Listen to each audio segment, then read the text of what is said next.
What's up? I'm doing another live stream after I streamed forever last night. But I'm still at my parents' house. For those of you who weren't here yesterday, I talked about how I'm staying at my parents' right now because my mom just had foot surgery. So I'm kind of like helping her out, but the rest of my family is at work right now. And she's like taking a nap. So I have nothing to do and I'm super bored. So I just thought I would just annoy people on the internet.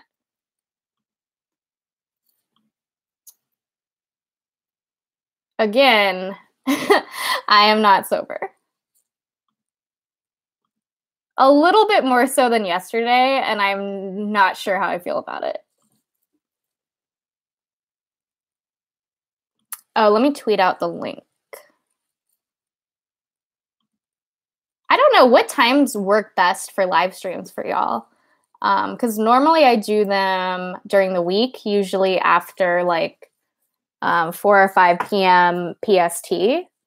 But I don't know. I just don't know like when most of my audience is online. So let me know if you have a preferred day for live streams, although this is like super rare that I'm live streaming on a weekend. This probably won't happen ever again. Just because, I don't know. I normally have more things going on the weekend than I do right now. But I'm so bored. I was bored, so I just got like cute today. I did my makeup and I put on a dress and I like curled my hair. I'm not even doing anything. It's just, I don't know. I guess it's weird being in Sacramento. Because I haven't stayed in contact with most people. Although one of my best friends is someone that I kind of knew from high school, but we became like better friends after we graduated. But she's not here. Like most of the people that I know in Sacramento aren't here. They've moved elsewhere. So it's like, I don't know. My biggest fear is running into people from high school that I like didn't even, like people that you didn't even really like at the time. And now it's like, how many years has it been since I graduated? I graduated in 2011. So like 7 years almost. Yeah, so like, that's crazy. I mean, sorry, I'm trying not to say crazy as much. It's going to be my 10-year reunion, though, in 3 years, which is wild. Not that I will go, but is this a chill chat or can we talk about deep stuff? We can do either. I am open to anything. But yeah, can we talk about deep stuff for sure? Because I think I titled this Ask Me Anything. So ask me anything. I don't know. I just kind of want to get like personal tonight. I don't know. I never do. I don't know. I don't do a lot of live streams. I try and do one once a month for Patreon. But I always really enjoy them. I like talking to you guys. It's like a fun time. Why don't you want to go? I already forgot what I was talking about. When you're not sober, like, should you put not sober in the title? Because, like, I don't know, if I'm acting, like silly, I guess, I want people to know. But I also don't want to be like, I don't know, using it in a clickbaity way, I guess. Have you guys watched Donald Glover's This Is America? Yeah, I saw it today. Donald Glover is so talented at everything he does. Oh, 10-year high school reunion. Why don't you want to go to your 10-year? I don't really, all the people that I cared about in high school, I stayed in touch with. So it's just going to be a bunch of people I don't really like going to events where I don't know a lot of people there. So like the people that I do am still like stayed in touch with since high school, I can just see them, most people like, and it's not, I'm sure there a lot of like my classmates are doing really cool stuff. But I'm just thinking about how many people I've just had to slowly unfriend on Facebook over the years from high school because they're the worst, or they've become the worst.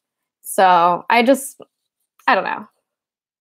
I don't have like a strong sense of even when I was in high school, I wasn't like I didn't have the most school spirit. So Donald Glover may have This Is America, but Death Grips dropped a new song today. I hated that sentence. Now I have a friend who listens to Death Grips. I personally am not into them. I just got out of high school, and honestly, fuck high school. Yeah, fuck high school. I had just a very mediocre high school. I didn't do much. I was kind of a goody two-shoes, I guess. So I only got drunk like a handful of times in high school. I never snuck out or anything. I got good grades. I was like an honors kid.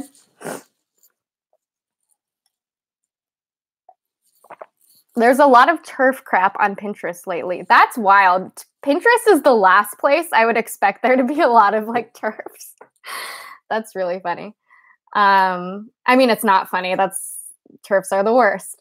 But what a site to choose for that kind of to spread your like propaganda. Can you help me explain the difference between gender roles and gender identity? I don't know if I'm like the best person to answer this, but I made a video about it a couple years ago. I need to rewatch it though because I'm curious. I know when I look back at it, I'm sure there's going to be things that I wish I had articulated better, or like language I could have, shifted. So I don't know. I need to rewatch that.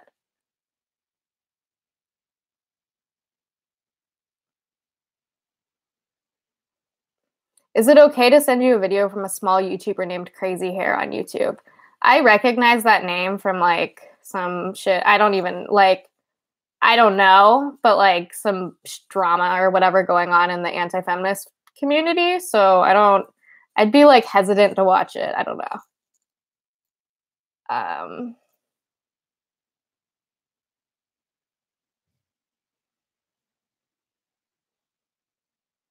Have you seen the Red Pill movie? No, I have not.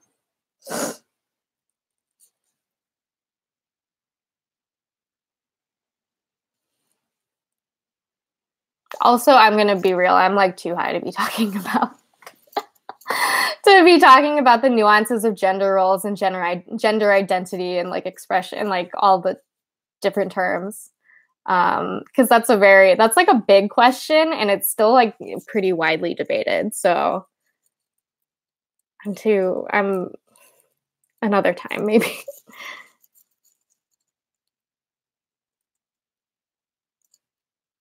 Isn't the Red Pill movie the Lindsay Ellis and Dan Olsen short film? I don't think so, unless I don't know. No. I thought it was the Red Pill was everyone loves to use this example of that woman. I don't know her name. But she's like an ex-feminist, or she's still a feminist, but she like panders heavily to kind of the anti-fem skeptic community.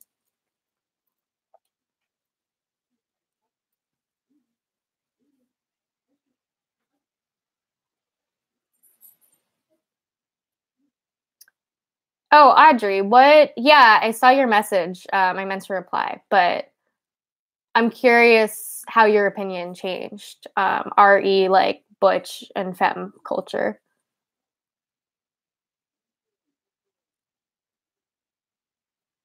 A Red Pill is Dan Olsen's short film. I should watch that. I haven't seen that. I'm not very familiar with Dan Olsen. Yeah, Cassie J. Yeah.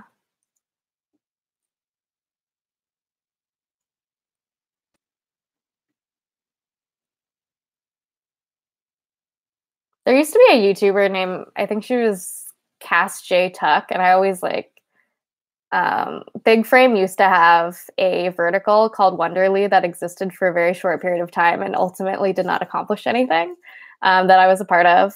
And it was very like nerd girl centered, I guess. So I just remember that one YouTuber from that. And I don't keep up with her or anything. I don't know. It was just a weird time in my life. That's when I had an internship at Big Frame, which I don't think exists anymore.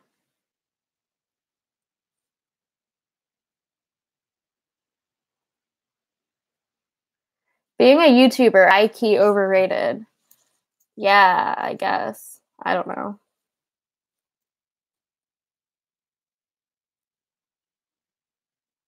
Someone asked a question about YouTube a second ago, but I lost it. What's the hardest part for you about being a YouTuber? So I definitely don't want to be like it's so hard being a YouTuber. Because obviously there are challenges and stuff, but it's also like ultimately like pretty privileged to be a YouTuber, to be honest, and to like make money from it. I'm trying to think because I feel like my answer would have changed probably in the last couple of years. The hardest part about being a YouTuber. Oh my God. Probably just like always having to be on when you do a video. And when I'm depressed, I like have trouble with that. So it can take me a really long time to film a video. Sometimes it takes me like an hour to film a video for like here's a 6-minute video I filmed for an hour. But I don't know. I kind of find it irritating when YouTubers complain about how hard it is to be a YouTuber. I don't know, because I don't think it's that hard. And there's a lot of perks to it, and it's a privilege, and you also get privileges from it. So, who's your favorite Marvel superhero? That's a good question. I don't know. I feel like I don't have a solid favorite.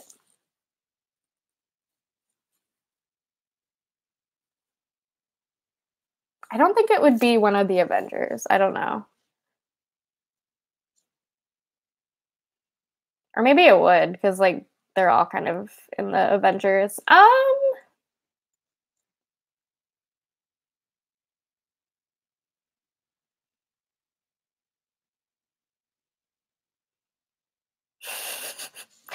So I'll just sit here quietly while I try and think of my favorite Marvel superhero. I like Spider-Man. I like the new Spider-Man a lot. Like I'm just trying to think in terms of it's hard because like I can tell you what Marvel movies are my favorite. But I don't know. Like, do I go based on the character or based on the movie? Like, because there are some characters I like who have been in some bad movies or have been handled badly. I really like Scarlet Witch, but I feel like her role in at least the first, in Infinity War, part one, but it's not a part one, even though it's very much a part one, because it's not a completed film. Like it's not a complete arc. But yeah, I like Scarlet Witch. But I feel like they give her such a tropey like plot line in this. I felt like she was very two-dimensional and she was just there to like fulfill this like story arc that was already not the most interesting or like I don't know. I didn't love how she was handled in Infinity War.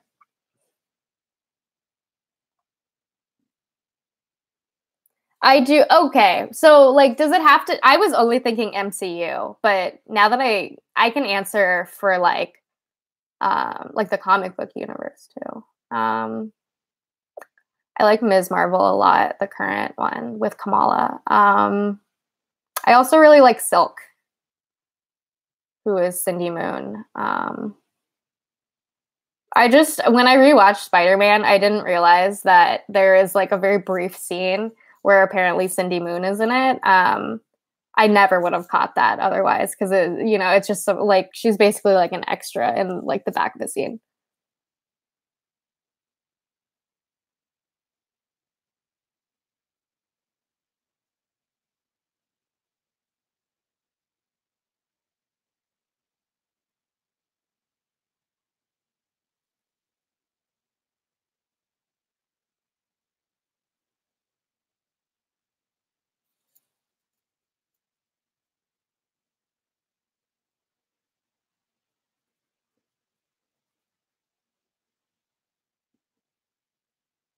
Sorry, I got behind. Oh, what a surprise. This never happens in my streams. How do you deal with the influence you may or may not have over your viewers? I try to be very careful. I try to like be responsible about it. I think like that's the thing. That's like the one thing. I think what's important to me, I realized in terms of traits, is being like, for me, I really want to have integrity, I guess. So I try and think of my audience and like interact and engage with my audience in a way that I don't know. I just try and like do it in a way where I'm very cautious, like conscious. God damn it. I'm very conscious of the influence I have. And if I do mess up, I also like want to make sure there's room for me to own up to that and like improve. But it is like an ongoing process.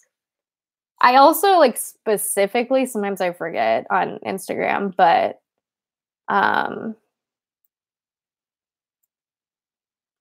I'll usually like, if I get a really shitty comment, even if unless it's like like a death threat or a rape threat or something, then I'm not going to blur your fucking name out. But a lot of the time I will try and like blur people's names out. So I don't know. I just don't want them to get harassed. Not that I think my audience does that, to be honest. I think another thing that's frustrating is when antis specifically, who have very toxic comment sections and just like a really toxic like following, they'll say, I can't control my audience. Like, yeah, some of my audience sucks, but it's not my fault. But I really think that you cultivate, obviously, if a big like shitty YouTuber sends a bunch of their fans my way, then my comment section is going to be more unbalanced than it like normally is. But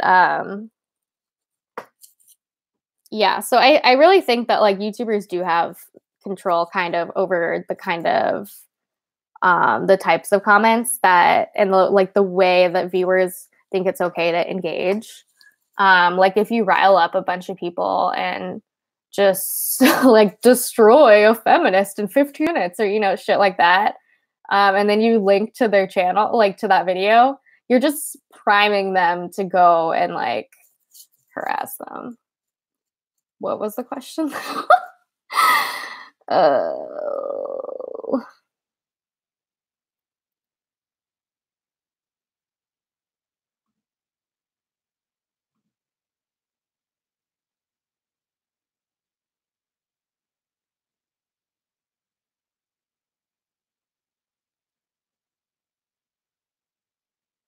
My biggest issue with Infinity War was the whack motivation they gave Thanos.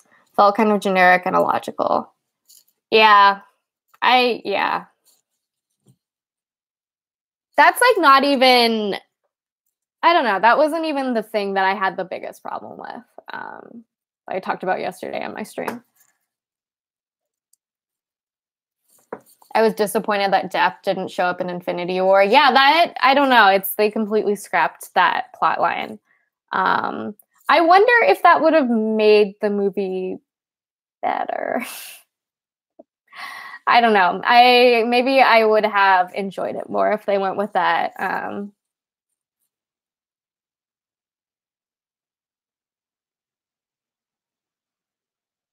Is death okay? So I didn't read the book. I've heard like my friends talk about it because they're fucking comic book nerds. JK.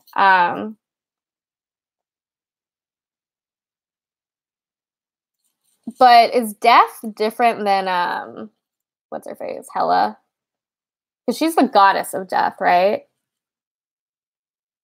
I think they even, well, I don't know.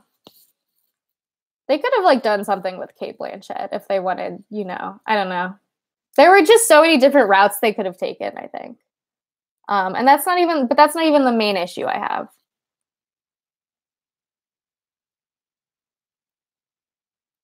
What YouTuber do you admire?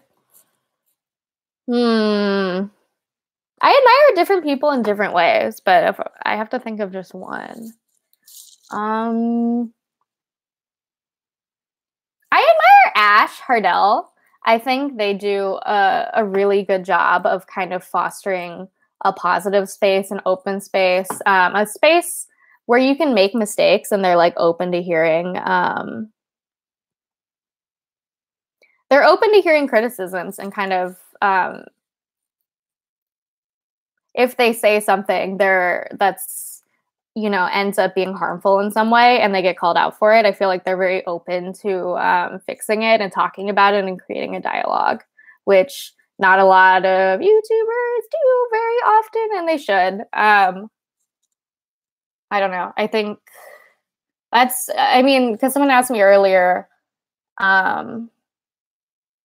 how I manage like the influence I have. And a lot of it, I think, for me is being open to criticism and open to conversations. And like, if several people are calling me out for like the same thing, then I want to address it and I want to get their input and I want to think about how not to do it again, you know?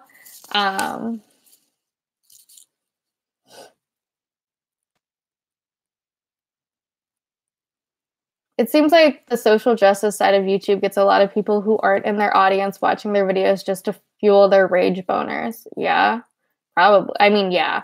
I think that's what's so irritating about the antis being like, we get harassment too. I'm like, it's different now, I think, because that community is like seemingly dying out or changing at least, becoming other communities maybe.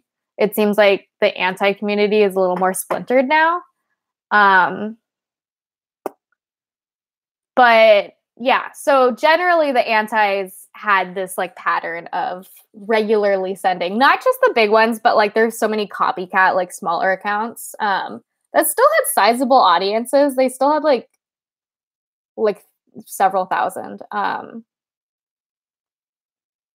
They would all like target. They specifically would target like feminist SJW channels.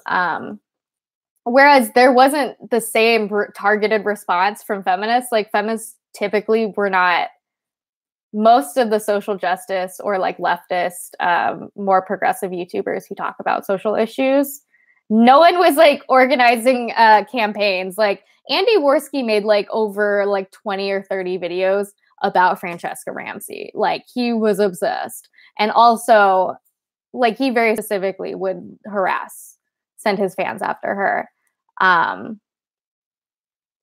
But also like it benefited his channel. You know what I mean? Like when he had a video with her face in the thumbnail, like he got more clicks. It was like very much like kind of parasitic. And Francesco was honest about that. And then he made like 5 fucking videos about it. And it was this whole thing. Oh my God. It's like freedom of speech, except when someone hurts my feelings.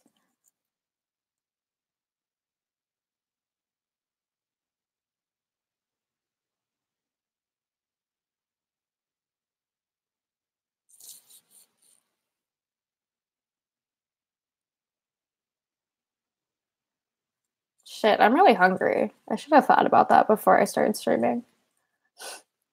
Death and Hela are different. Okay.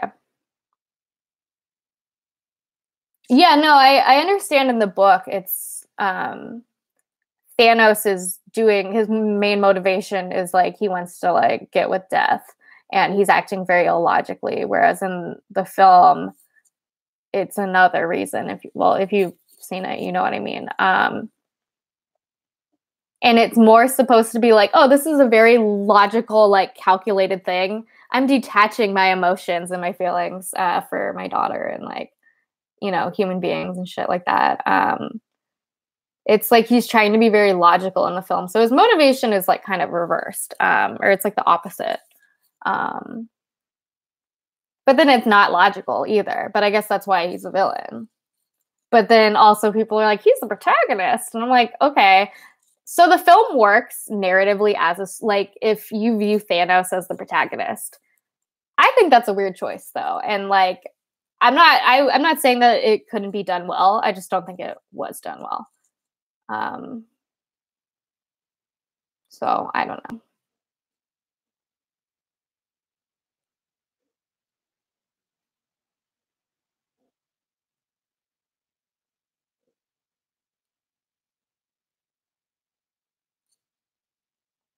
Sorry, I'm catching up.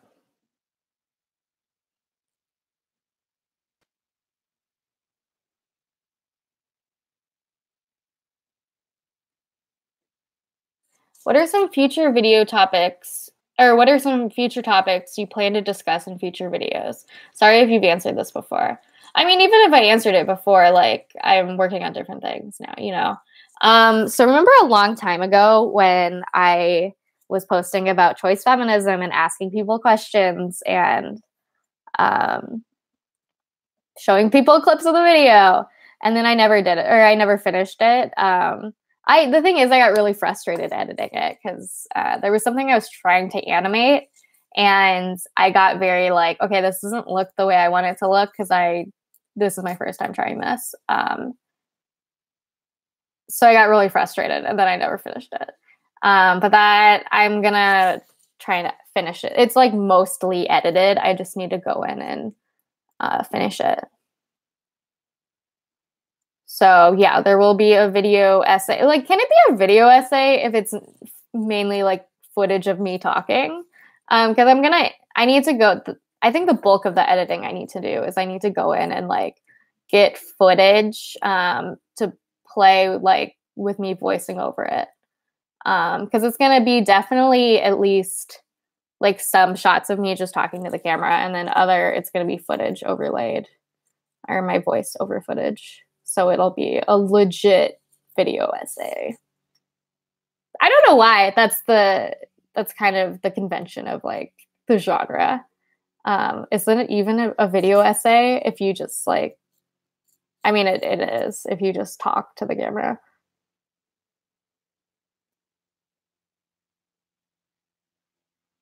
Oh yeah, what else am I going to talk about? I need to do a Feminist Fridays because it's been like a month since I did one.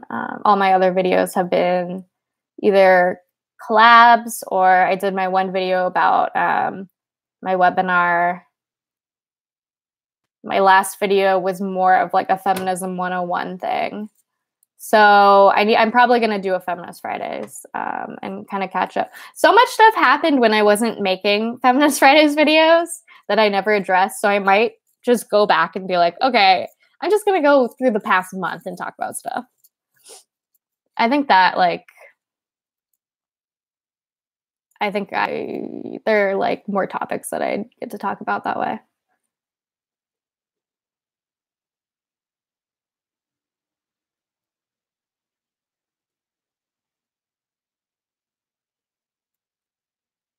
Just like atheism, the war is over, as is the war with most social justice ideologies.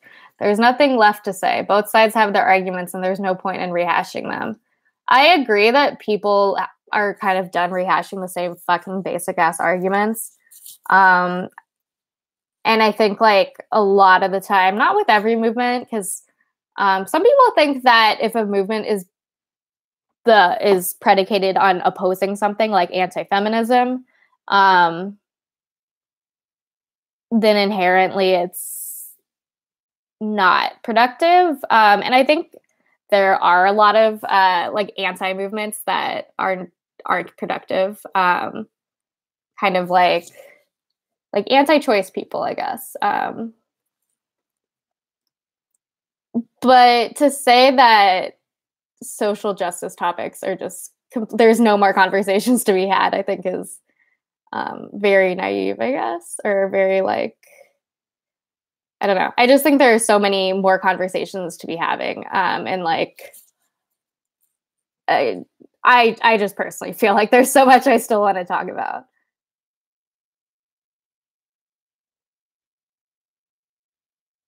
Oh, thank you for the super chat, Patrick. Why can't other shows and movies come up with characters as pure and as good as Todd Chavez? We need more Todds. Todd is life. I completely agree. If y'all don't watch BoJack Horseman, he's from that, and you need to watch it because it's so good. And it's like the first time I've seen an asexual character, and he's represented really well. And it's Aaron Paul who plays Jesse Pinkman.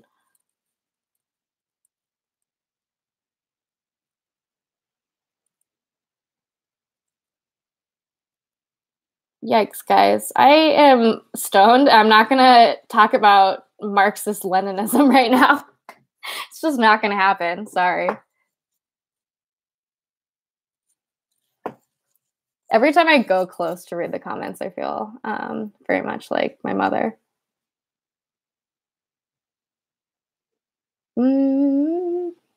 I am super behind on comments. What else is new?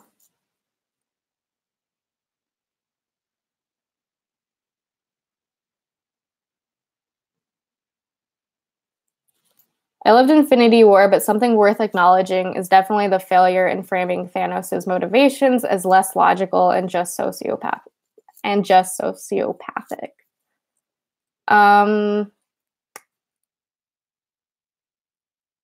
Wait, are you arguing that it should have framed Thanos' motivations as less logical, or it did? Because I'm not sure. That I can interpret that two different ways. What are your thoughts on Vladimir Lenin? We're not talking about Lenin. It's not happening. Have you ever changed anyone's mind about feminism? Yes, I have. I get a lot of comments from people saying that I introduced feminism to them in like a different way, or a way that made them more open to it, I guess, which was cool. Also just everyday interactions too, where you kind of meet people where they're at. I think sometimes you can change people's minds a lot more easily when you're like just in person, one-on-one. I think sometimes the internet is not always the best for changing people's minds. It can be, and it's obviously a very useful communication tool, but Twitter, I think we can all agree that Twitter is not the best place to have a debate. Can we stop bullying people for cultural appropriation? I guess I don't do that.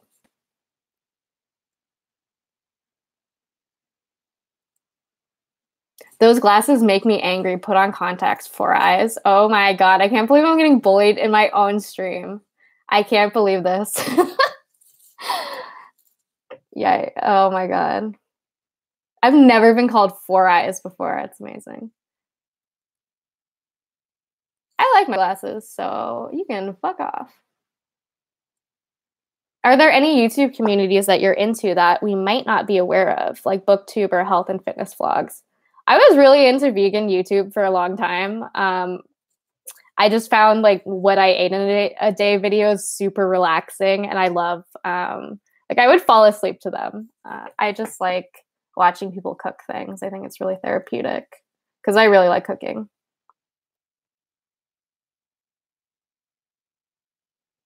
I consider anything where your script is like an essay as a video essay. I would agree.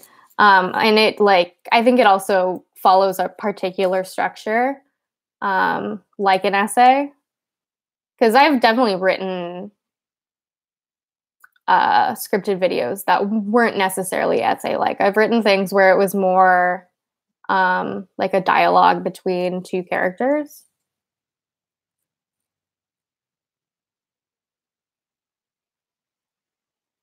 What about the My Drunk Feminism videos? Yeah, I've only done one of those, and I want to do more. The thing is, I kind of stopped drinking, so I haven't been able to film them. And it was just really hard to film when I was drunk, though. Like, it was just really not my favorite time because I just wanted to go to sleep. How did the webinar go? I think it went well, but there are things I would have done better. There are things I would have done differently if I did it again. I kind of hated doing it, to be honest. It's weird that I can do a live stream and talk for like an hour and a half, but something about sitting and filming and like talking just to a camera, it was super draining. It took me I had to film it twice because I don't know, I really struggled with it. And it wasn't scripted, so not that I script all my videos. I actually haven't fully scripted a video in a while, but my Choice Feminism video is scripted.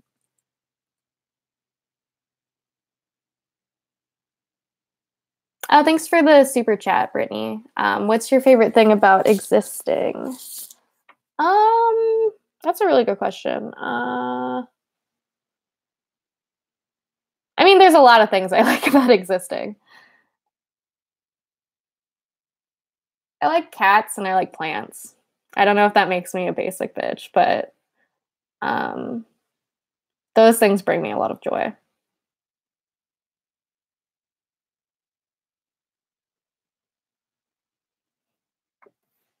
Thoughts on new Childish Gambino? I don't know.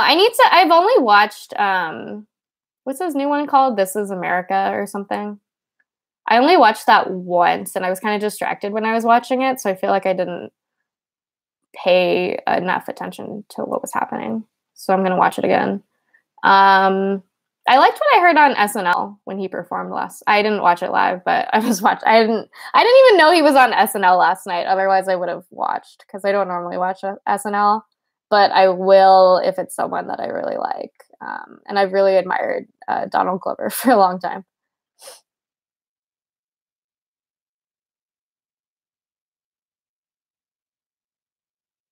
BoJack as a character just annoys me. Yeah, he's not. Yeah, I don't. At this point in the show, I don't think you can I don't. I think it's very similar. It's not it's a very different show than Breaking Bad, but I think with Breaking Bad, when you have such an unlikable, morally bankrupt character like that, who's also kind of charming and knows how to be manipulative. I think it's kind of an interesting Rorschach test, based on people's own moralities and how long they choose to stay with the character. And because there were people till the very end that were yeah, no, I think Walter White was a good guy. People supporting Walter White and not seeing him kind of as a villain, which I think he very much became by the last season for sure. God, and okay, and the moment when he's talking to Skylar and Skylar says that, or he says, I did it for the family, and she was like, if I have to hear you say that one more time, and he was like, no, I did it for me. That was the most satisfying moment in television history. I did not expect to love BoJack Horseman as much as I do. The first time I watched it, I didn't like it, and then it took a while, and then my boyfriend was watching it, and I would catch bits and pieces of what he was watching when I would walk by or whatever, and I kind of did like the little bits that I watched, and then I got so into it and watched the whole series twice in a week. It's so good. It's my favorite kind of fall asleep show, even though it's also I do sometimes just end up staying up and watching it because it's also just really fucking good. How is your depression and social anxiety lately, Marina? Oh shit, I don't think I took my medication today now that I think about it. I'm not a role model. Don't do what I do.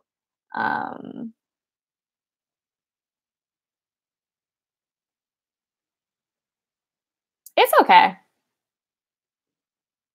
My social anxiety was really bad the other day. I'm trying to remember what caused it. There was something that I was like real anxious about though.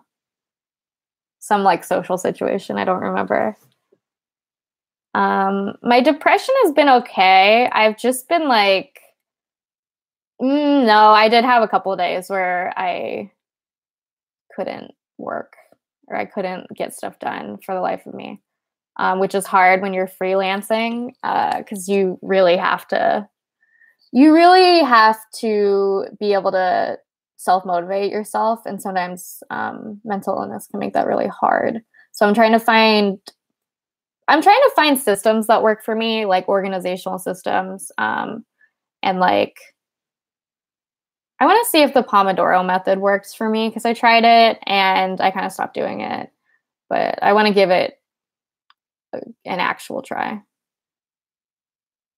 Have you watched Crazy Ex-Girlfriend? It's a very feminist show. I keep meaning to. That and Jane the Virgin, which every time I'll watch a couple episodes, I'm like, this is so good. And then I kind of like forget to keep watching. Yeah, my friend works on Crazy Ex-Girlfriend. I should probably watch it to be a good friend. And also I'm like genuinely interested in it.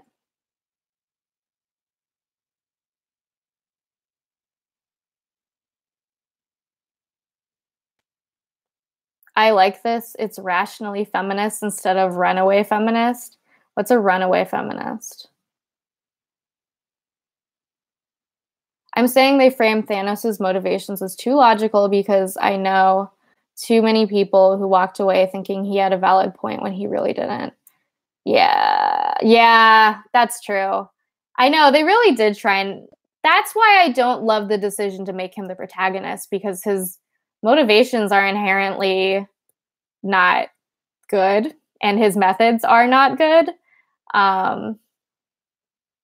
So it's weird that how hard that movie worked to try and get you to like be like, yeah, this makes sense. This is a good plan. I don't know.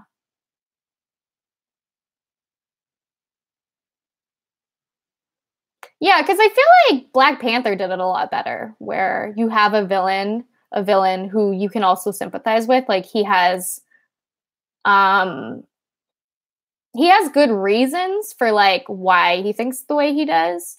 But his solution to the problem is like morally wrong, I guess, or it's not a good solution. And I think with Killmonger, they did a really good job of making him really sympathetic. He was an excellent villain. He was really complex, and like I really cared about his character. But also you come out of that. I mean, a lot of people didn't, but you come out of that saying like, okay, there were flaws in his plan.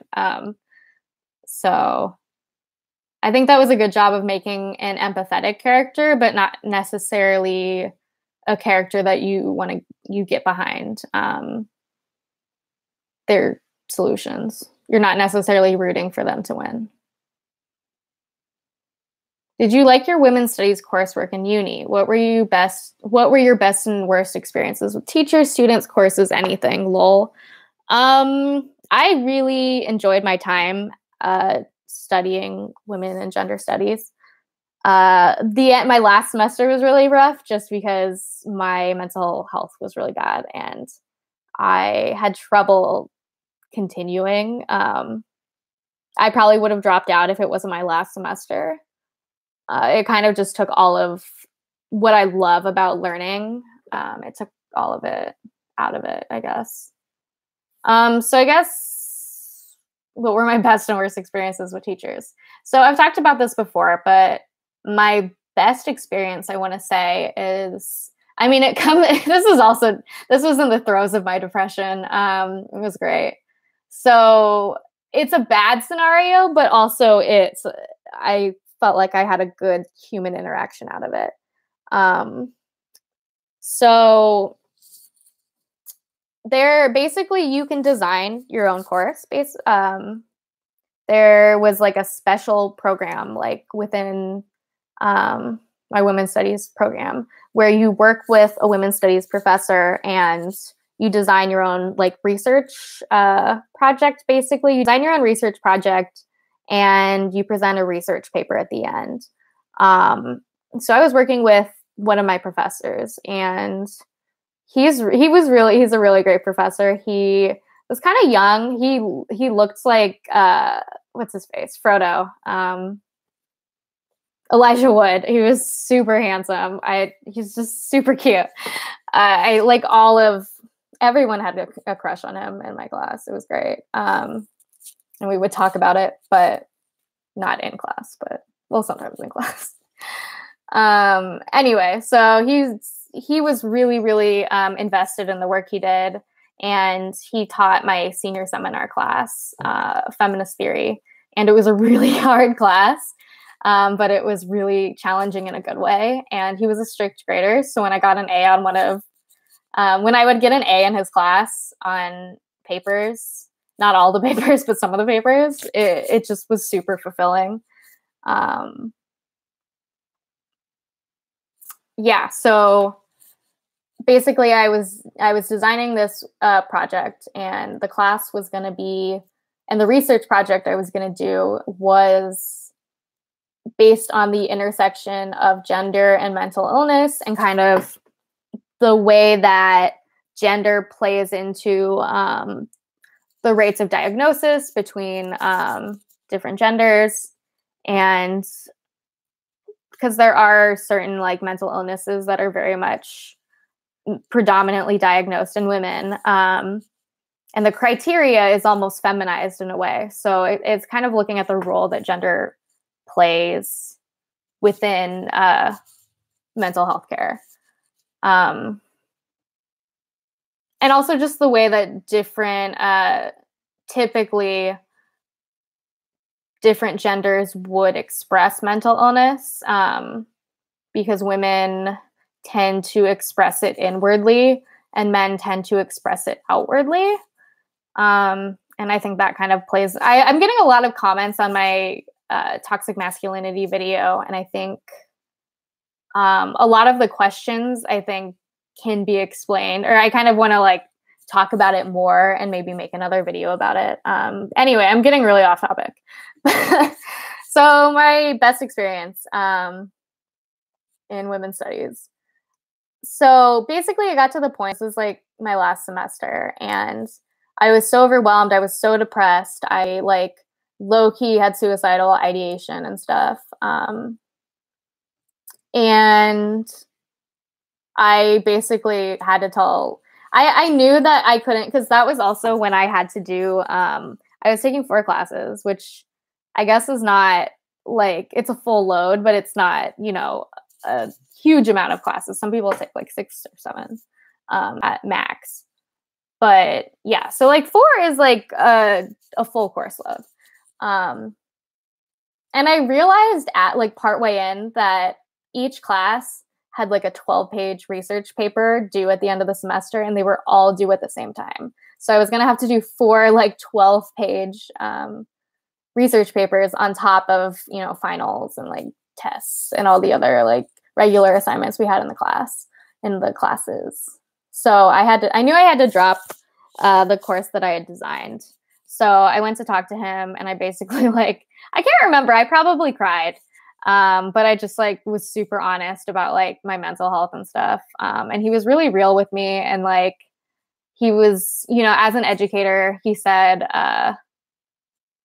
he just talked about how mental health is more important than school. Like he told me what I needed to hear, which like was it's just school.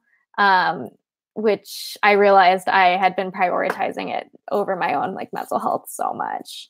Because I felt like, well, I did kind of have to, because I needed to graduate. But yeah, so he was really good. And he talked about his own mental health issues with anxiety, and like how he even, and I can like kind of tell, but he talked about how he would get nervous when he like sometimes standing up in front of the class teaching, even though he was a really good teacher. Like you could tell he's like was a really anxious guy. It was just such a good conversation, I think. And he like talked to me about his boyfriend and stuff. It was so pure. So that was probably the best interaction I had with a teacher. I had a good relationship with one of the other main women's studies professors. One of the she wasn't the head of I think she was the head of the women's studies department. Or she took over for someone else. Her name was Professor Moni, and she was cool. I liked her a lot. All of my professors were good, except for my very last online class where, oh my God. This conversation has really gone off course, though, to be honest. I documented the whole thing on Tumblr, the interactions I was having with this professor who was basically like bullying me and refused to grade. I would send in my papers and she wouldn't grade them, so I'd get a 0. And then I messaged her and she just didn't respond. So there were like a couple quizzes where I got a 0 on it because she didn't grade it and she ignored all my messages. But yeah, it was a lot. But I was also moving across the state, so I had talked to administration about it with this professor, and like I had talked about having like kind of like a case against her, or like I forgot what the word was. But I was moving and I just kind of dropped it because I was so stressed. So, but otherwise I would have done more, and that's one of my big regrets. But it's been a year and a half now, so I kind of don't feel like I should bring it up. I mean, I could. It just, at this point, I've graduated. It doesn't really matter. I'm just saying I really should have gotten an A+ in that class, and I got a B-. So that pissed me off. But whatever. School was too important to me. I don't know. I just like take school too seriously, probably.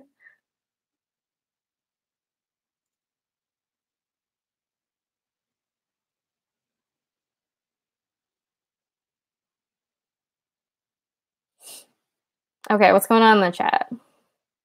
By the way, journalism sucks. Don't take it. I minored in communications, which is kind of like, for my school at least, it was the replacement for it was, and they transitioned from journalism to communications, calling it communication studies, and I think widening the scope of what journalism can look like and what communication online and in different various media forms can look like. But why does journalism suck? Yeah. So yeah, communications was anything in media, but they also, like, all the journalism classes, they kind of retitled them as communications classes. I'm a comms major too. It's so boring. Yeah, it's pretty boring. It's just basic as hell, I think. Not that the concepts are basic. Everyone in my communications class were like, I don't know. They just didn't care about politics or they just didn't really care about anything. It was a lot of people who didn't really know what they wanted to do in college would take communications, which I think is a mistake, but whatever.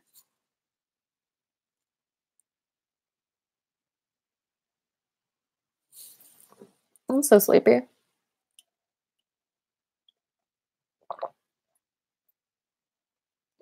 How much of the chat have I missed, by the way?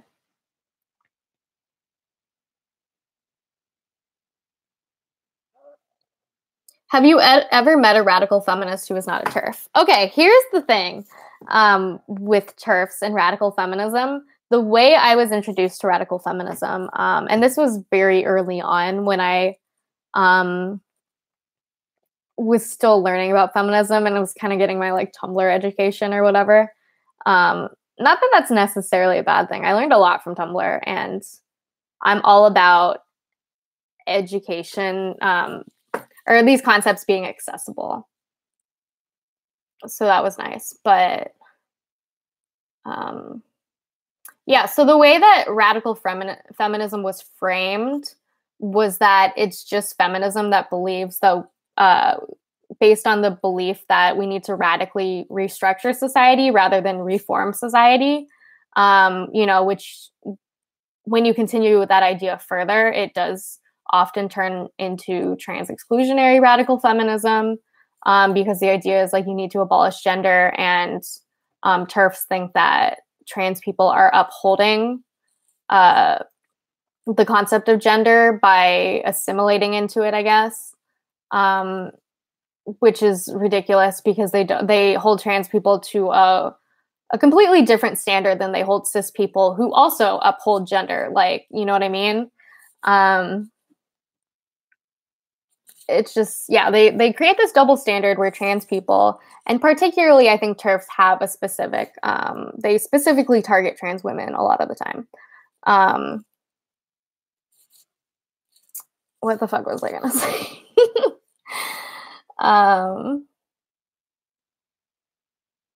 I'm so sleepy.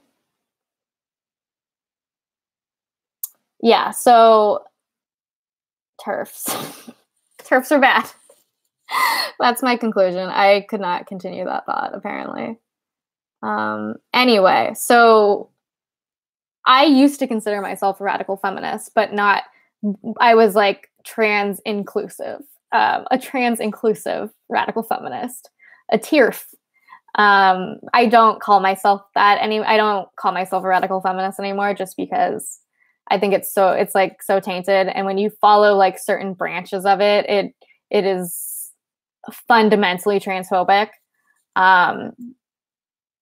So yeah, I don't know. I no longer know if radical feminism can be trans inclusive. But I'm not sure. I guess I also just kind of don't follow a lot of radical feminists anymore, because radical feminism, I think, has really changed. When people identify as a radical feminism, I think it means something different than it used to mean. Where like Bell Hooks was a radical feminist, and identified as such. It wasn't necessarily, although Bell Hooks, I don't know what her current views on trans people are, to be honest. Because I know some of, like, with her criticisms of Beyonce have not really, she hasn't really, her politics haven't translated as well. Her, like, about her newer critiques of certain, like, pop culture people haven't translated super well.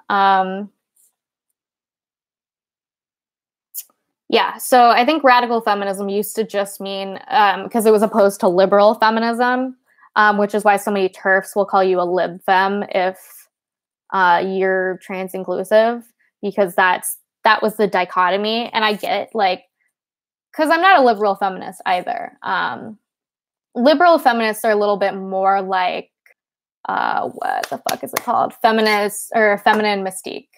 They're a little more basic. They're a little more like, we want women to be equal to men, and we mainly focus on white women. And it's more about gaining society without really challenging patriarchy, I guess. So to a lot of TERFs, that's the only dichotomy that exists, when there are so many different kinds of feminism that aren't exclusively like radical feminism or liberal feminism.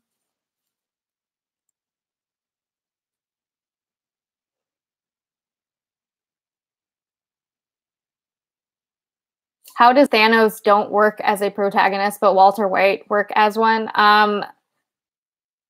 Well, Breaking Bad didn't exist. There weren't two other like series where you've created a good guy, basically.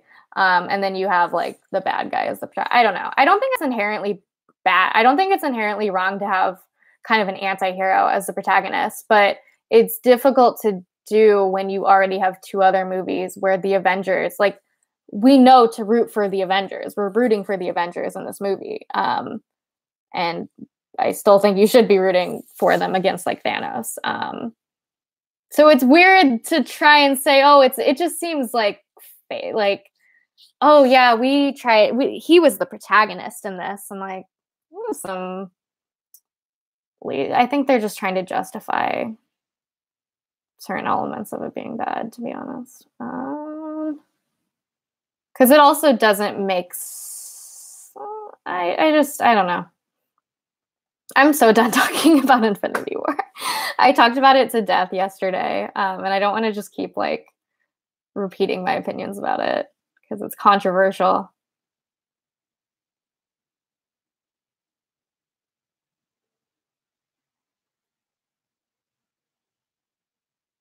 Raina, have you been working out your arms? No. No, I have not.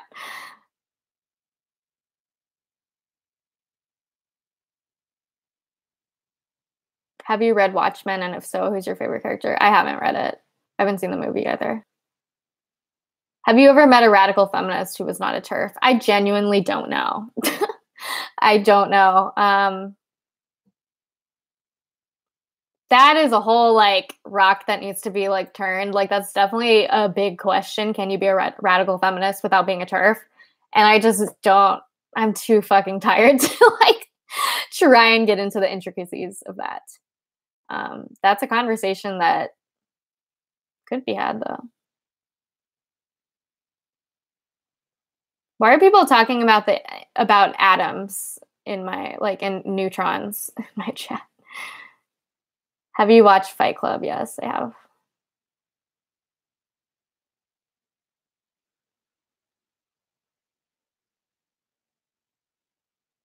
I'm skipping around all over the place on the chat.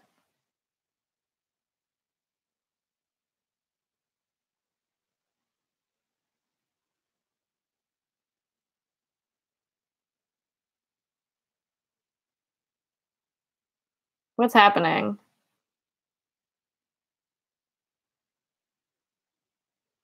Why? I don't know. There's someone, I don't know. Someone's anti-feminist in the comments or some shit, and people are upset.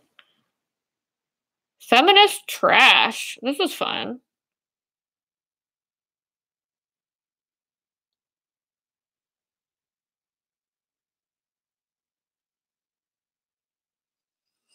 What do you think of people who call themselves LGBT advocates but clearly only care about L or G people? Oh my God. I was talking about this earlier to some people.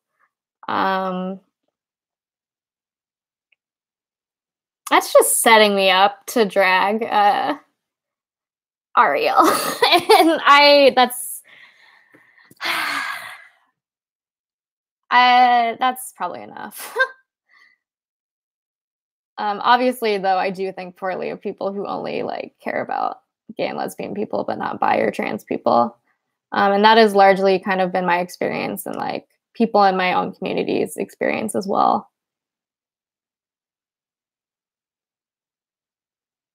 Okay, I've read some recent works of Bell Hooks, and it seems like she's not exactly transphobic, but her feminism isn't exactly inclusive of trans women either. Yeah. I think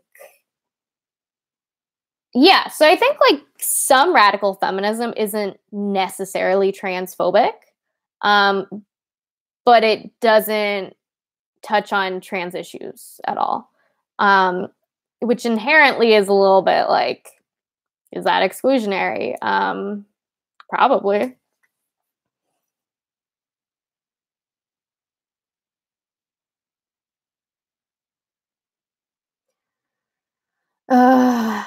Do you think that sex-based oppression, e.g. abortion legislation, birth control laws, etc., is a fair point made by radfems, though? It's a double-edged sword because I am very pro-choice, and making abortion and birth control and sex education accessible are things that I really care about and are still fundamental to my feminism. But I also think that we can shift our language to, because not only women have abortions, and not like like trans men can have abortions, non-binary people can have abortions. So it's not only affecting women; it largely affects cis women, is what I mean. But I guess it's also just this. It's the centering of women, but also without acknowledging that it's not only women, and it's not all women. And what you're really talking about is cis women. So I think if you're going to be talking about cis women, say you're talking about cis women. But TERFs don't want to acknowledge that like cisgender is a thing. Because they're like, no, we're just normal. They literally just want to be normal over trans people, I guess. That's why they oppose the word cis. Like, what the fuck? What's her fucking name? I did a video on her. Rose McGowan.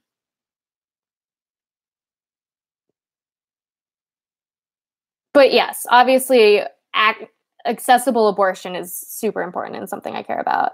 I just think we need to update our language to talk about it, and maybe even reconceptualizing the way we think about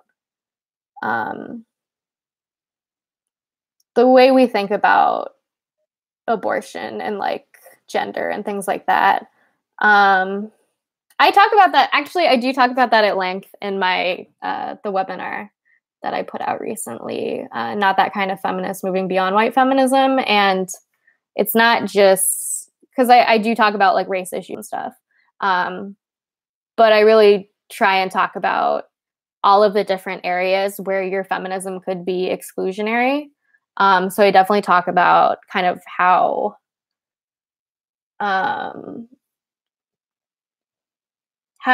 abortion activists, sometimes their language can be at odds with trans-inclusive feminism.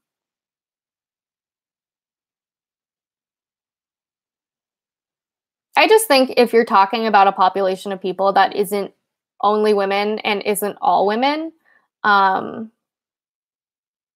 like be precise in your language. You know what I mean? Don't say women when you mean cis women and trans men and non-binary people. Yeah.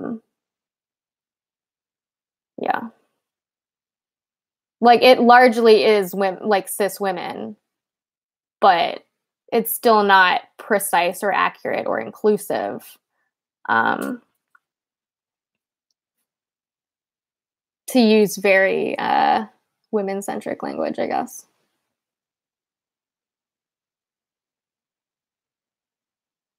Anita Sarkeesian is a swerf. Is that true? I don't know. I don't follow her very closely. I would love if you explained more, though, because I wasn't aware of that. Oh, a swerf, by the way, is a sex worker exclusionary radical feminist. There's so many different types of shitty radical feminists that exist. Yeah. Just because you're a feminist doesn't mean you're inclusive of everyone, and that's a problem.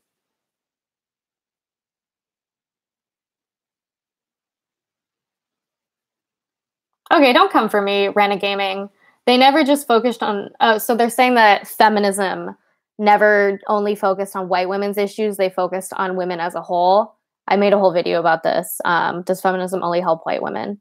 But I go into the history of the women's movement, particularly first wave feminism, where Sojourner Truth talks about being in marches where Black women were still segregated and had to march like at the very back, or people like white women didn't want them marching at all.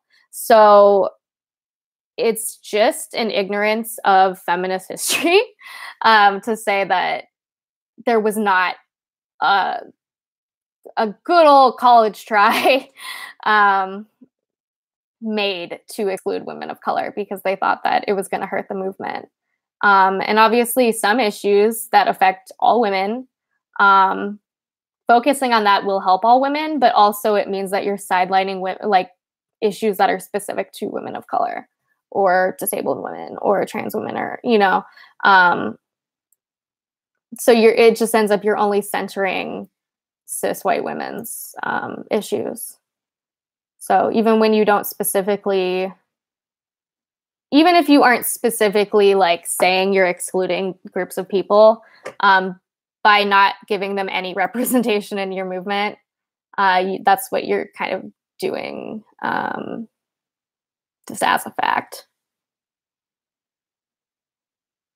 Who's a mod? Y'all need to get on this. I'm gonna put this user in a timeout.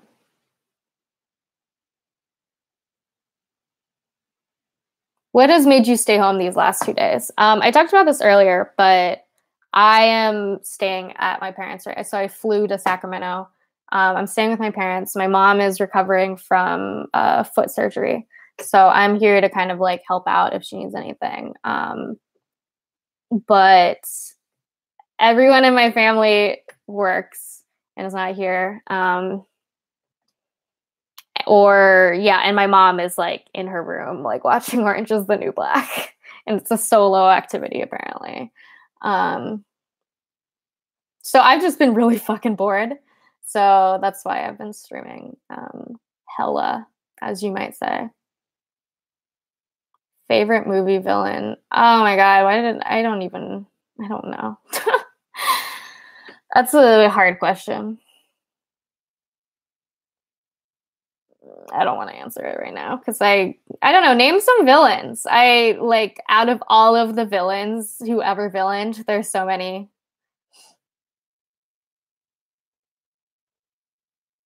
Watch out for Elena Fender. She is still friends with Ariel. I don't think she is.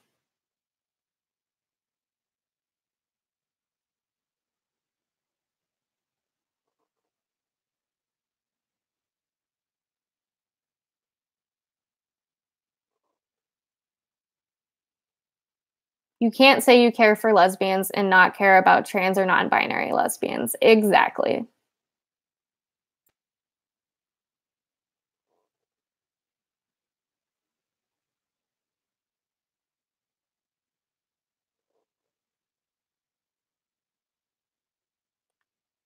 I'm really behind. Some of these questions.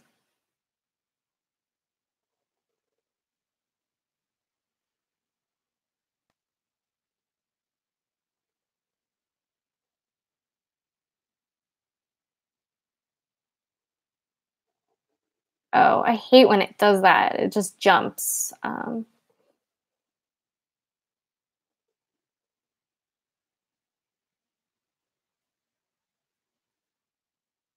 Where is Stuart right now? I'm not at my house. I'm at my parents' house. So he's at home at my home in Los Angeles. Would you marry Zac Efron or Jared Leto? No, pick better dudes or just people. Come on.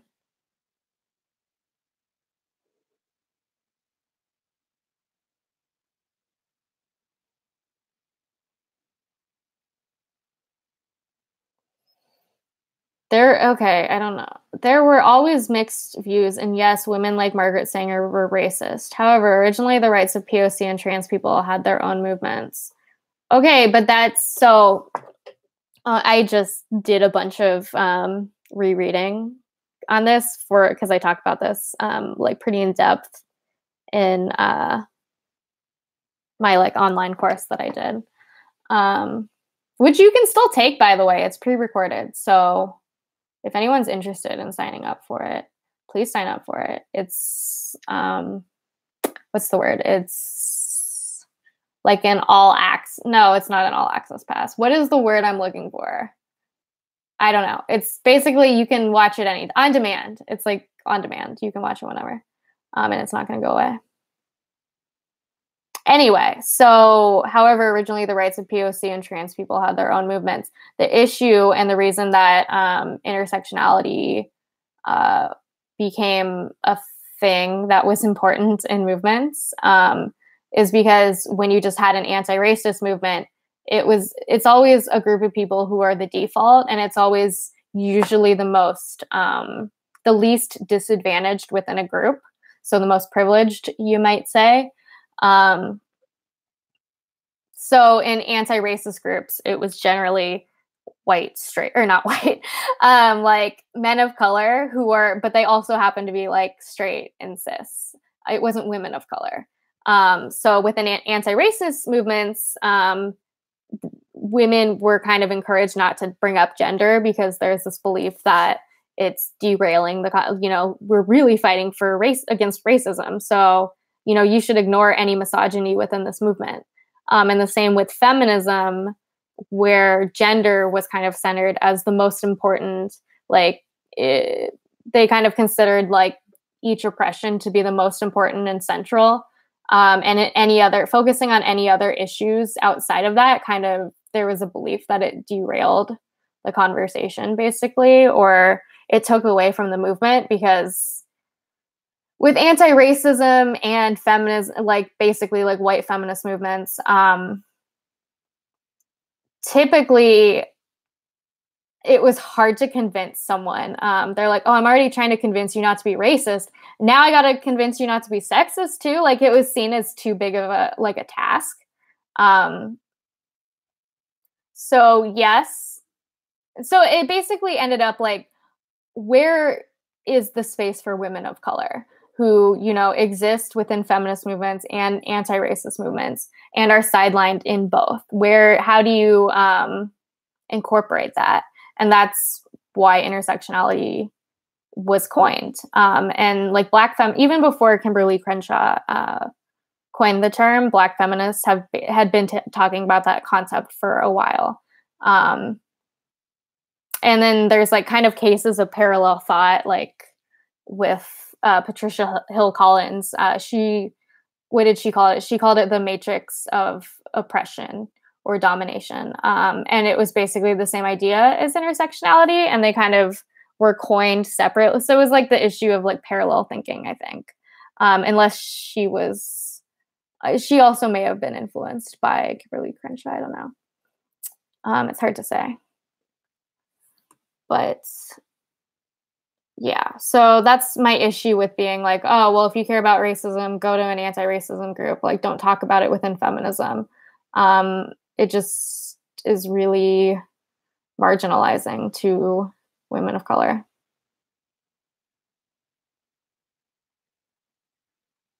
When did you realize you were bi, and how? When I had a big old crush on a girl.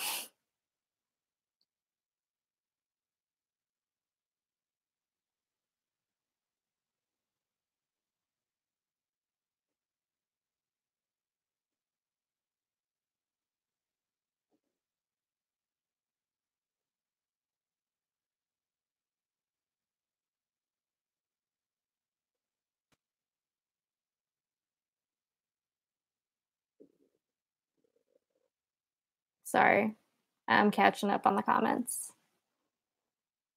I will have to rewatch your videos if you can recommend them to me. Yes.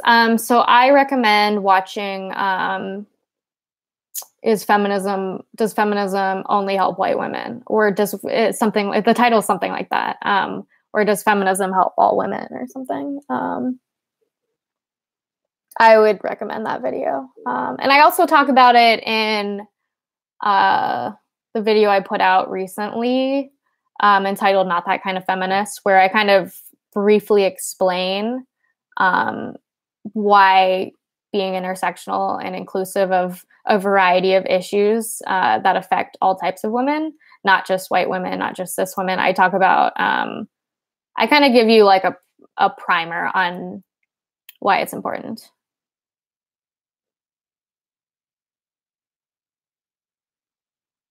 What exactly do you do for a living? Okay, so I'm not a full-time YouTuber, but that does definitely contribute a lot to the money I make, I guess. But I also work for Everyday Feminism as a social media manager, and I do kind of marketing work there, which is weird. I never thought that I would be doing marketing stuff. But I inherently kind of doing YouTube work kind of has given me experience and an understanding of it, I think. So that's been really helpful. So yeah, I do YouTube stuff. I guess just to be transparent, how do YouTubers make their money? And I know some people have been making videos about that, which is kind of cool. I think being transparent about how the internet works is probably important. It's probably not everyone knows like that information, and like, I don't know if that's something you want to do and you have access to it. Sharing information is good. So there are so there are like basically 3 ways to make money from YouTube. There might be more. The first way is AdSense. So you get I mean, I'm sure I've talked about this. I'm sure everyone's heard people talk about this.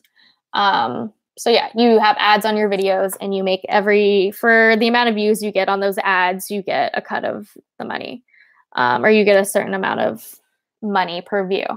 And that hasn't been as reliable. Obviously, there's been a lot of videos that have been demonetized for being LGBT, or like, sex education videos, stuff like that has been demonetized. And also it's just not like, I think it seems like you just make less money from ads in general now. So I think the market has evened out a little bit. So the second way to make money is through something like Patreon, kind of a crowdfunding service where people can essentially tip you for your work, or, it's like a subscription. It's kind of a subscription service with Patreon. So I have different tiers and things where you can sign up for. If you sign up for the $5 tier, you get exclusive videos. If you sign up for the $2 tier, you get the newsletter. That shit, I gotta do that. You get the newsletter, and you get when I have a video script I'm working on, I make those available, and I give people the ability to like comment on them and kind of shape the way, or give suggestions or criticisms or whatever, kind of like help give me feedback on those and shape the way that the video script goes. So I do that. And then I just have like, if you're on the $1 tier, you get exclusive updates and posts that I don't like post publicly. And then there's the $30 tier where I do the Feminist Book Club, where every month I'll mail you. Oh, I got to do that too. Shit. Okay. I need I need a better organization system, because I like forget shit all the time. Mental illness is great, isn't it? I was talking to my mom about as I'm like transitioning from subject to subject in no really coherent fashion. I was talking to my mom about how I have trouble concentrating, and she's like, "Oh, you know what's great? Ritalin." I'm like, oh shit, I guess that's the thing I could consider. I mean, I don't really want to go on Ritalin because it has it raises your blood pressure and has some like adverse side effects. But I am curious if that would be helpful for me, because I know inability to concentrate and stuff is a symptom of depression, but also like at least 3 of my like family members have ADHD, so that's something to like look into. But it doesn't, if I do have it, it doesn't express classically. It's like primarily inattentive, I think. But I don't know. I'm not diagnosed, and I'm really not fully sold on the idea of that explaining, because I don't think it like really explains. I don't think it really fully fits as a diagnosis. What the fuck was I talking about? Oh, the 3 different ways you can make money on YouTube. Okay, I just started talking about ADHD. So, I mean, I guess that tracks. Yeah, so the second way is Patreon, and the third way is through sponsorships. Sponsorships are the most lucrative. Also speaking engagements. So basically, you're being paid for your time, or you're being paid to make a video. I would kind of consider that the same thing, but I guess it could also be like a fourth thing. So sponsorships are good, but they also are kind of, at least where I'm at, they are a little, like I'll get a bunch of sponsorships at one time, and then it'll be like months without one. But I think the reason for that is because most marketing people, they have different quarters. So they'll want to do like YouTube campaigns and stuff, where they're reaching out to creators like every few months, like specific times of the year. I have an ex named Marina. Oh no. There's not a lot of people, well, at least that I come into contact named Marina, but I think maybe in other countries. Can we answer simple questions? Yeah, let's answer simple questions, honestly.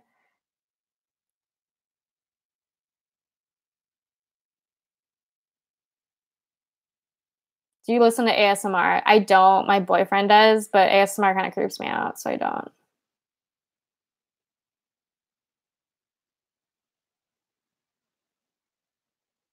Will you ever do a video on Indigenous issues? Yeah, I guess I haven't. I did kind of like a vlog on my webcam about Indigenous Peoples Day. And I talked about there were people on my campus who were being kind of shitty. So I talked about that. Yeah, I guess I should. I don't really talk about Indigenous issues very much. I just don't know what like I have to offer about it. But also I should probably just focus on things in general in a way that is useful.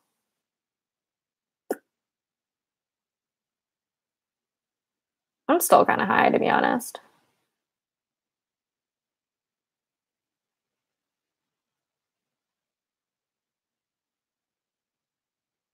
Have you seen the Deadpool movie? No, I haven't.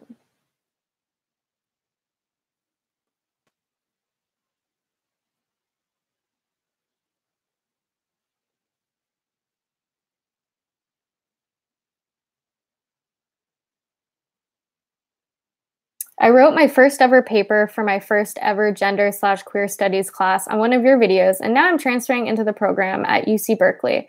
Thank you for continuously being inspiring. That's so cool. Congratulations on going to UC Berkeley. That's it's hard to get in there, so congratulations. And that's really cool. Yeah, I had some friends that went to Berkeley. It's a beautiful campus.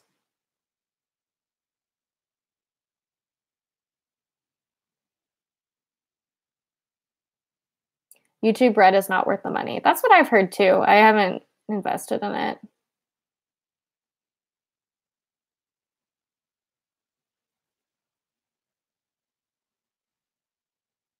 I asked this in the chat before, but what are your thoughts on American history in general? What asked? That's a very big topic. Can you be more specific, I guess? Bad. I mean, Americans have been real shitty and oppressive, and colonization is bad. That's how I feel.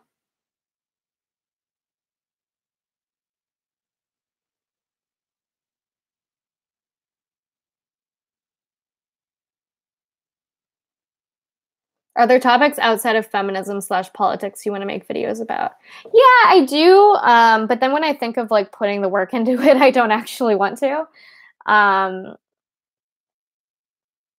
would like, honestly, I'm more into makeup. I go through phases where sometimes I'm really into makeup and other times it just seems like a hassle. Like I just kind of put it on and I don't really think about it much. But other times I get more interested in it because I think makeup's fun. So I wouldn't mind doing like makeup videos or cooking videos. I filmed a cooking video before and it was really annoying to film. So, and I never edited it. And I don't just really have like a strong desire to do that because it just feels like a lot of work for something that isn't like my main area of focus. I'm so hungry right now. I didn't eat dinner. I should have thought about that before. I guess I can go in a little bit. Maybe I'll go in half an hour. So it's like an even 2 hours. Have you seen Moana? Yeah, I finally saw it. I liked it. The third act, I think, kind of was less good, but that's kind of an issue that a lot of Disney movies have. That was the same issue I had with Big Hero 6. Simple question, tea or coffee? Coffee, but I go through phases. Sometimes I'm more into tea.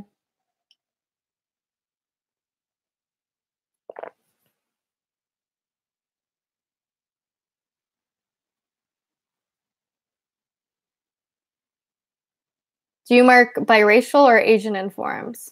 I usually make a point to mark biracial or multiracial.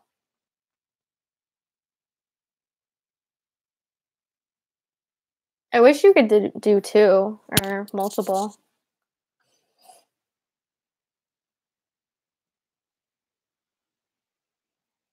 Did you go to UCLA? No, I didn't. I went to a state school. So I went to California State University, Sacramento campus. I don't know why I said it like that, but I guess if you don't live in California, you want the full title, maybe. Do you play any instruments? I tried to learn how to play guitar, but I'm really not like music minded at all. I'm like very creative, I think, but that's like the one area where I just really it's not my strength. Have you seen Childish Gambino's video This Is America? Yes, I have. I need to watch it again though. Because I don't really have any, I don't know. I don't really have any thoughts, but I should have thoughts probably.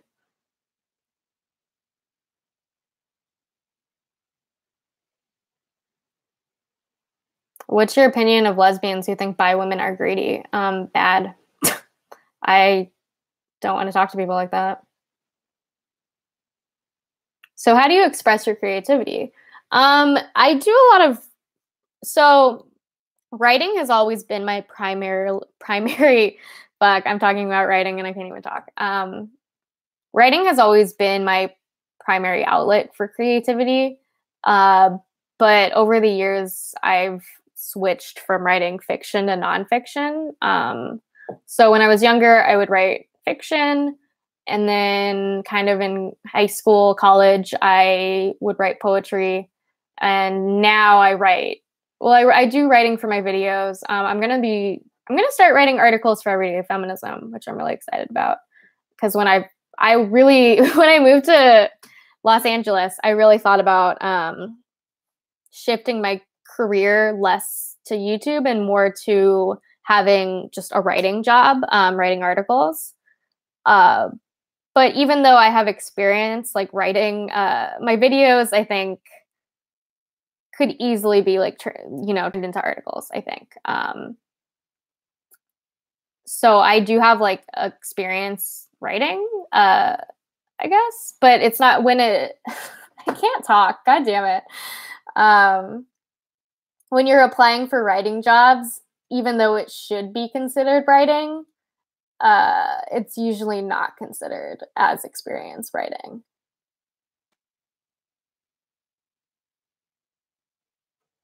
Yeah, so I'm gonna hopefully start writing articles for Everyday Feminism because there's one that I was working on a long time ago that some financial stuff happened with Everyday Feminism. So that got put on hold. But there's an article that is almost finished that I have been sitting on for like a year and I'm going to probably do that one first. I'm going to go back and edit it. I haven't read it in like a year, but I thought it was really good, to be honest. Do you like ContraPoint? A single ContraPoint, just one. Yeah, of course.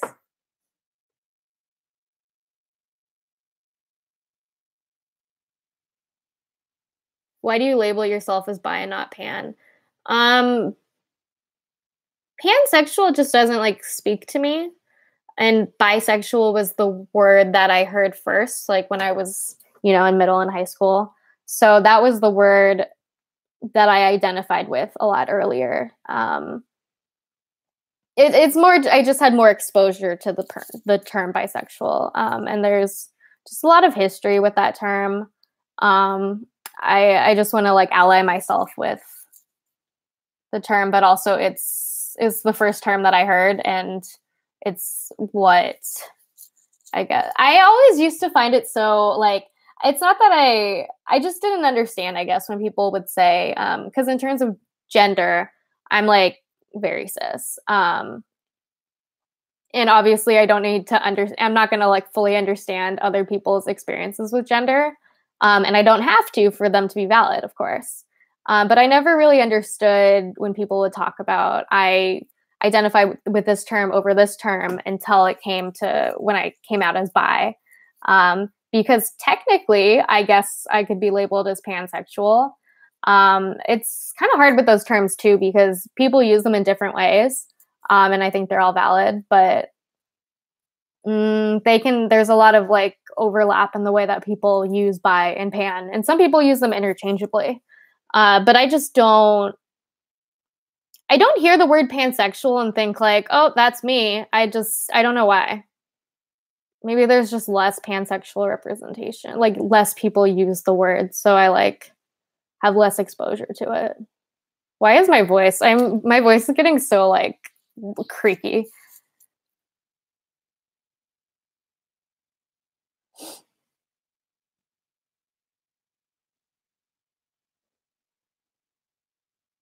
What's the difference between bi and pan? It just depends on how you define it, honestly. I know that's not the most satisfying answer. The way some people use it to mean, I think the difference can be that some people identify as pan over bi because they like people regardless of gender. Gender isn't something that plays into their attraction, whereas bi people kind of, it would. And it used to be that like, I think how people have identified as bi has kind of evolved too, because people used to be very much like, I'm bi, I'm attracted to only like cis men and women, or I'm only attracted to like, all men and women, whatever. Whereas now a lot of people are referring to themselves as bi and identifying as bi to mean two or more genders, or at least two genders. So, and that's how I use the term, because I'm not just attracted to men and women. I've been attracted to people all over kind of the gender spectrum. So yeah, some people would say that pansexual means you're attracted to all genders, and some people use it to mean regardless of gender, but I don't think that's true for everyone. At least for me too, I'm not really attracted to people regardless of gender, because gender doesn't play a huge amount into my attraction, but it does I'm attracted to masculinity and femininity, or the lack thereof, in different ways, I think.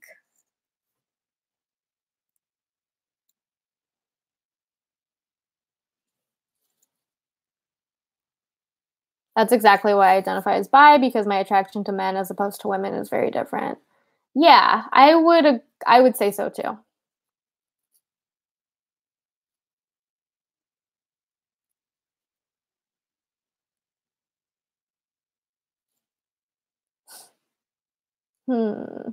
I keep seeing the word proper male guidance in the chat, and I'm not even going to ask.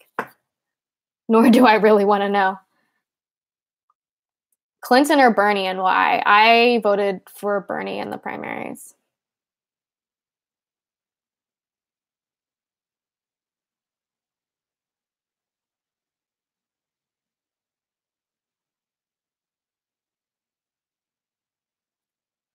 ContraPoints, in my honest opinion, is the best YouTuber at the moment.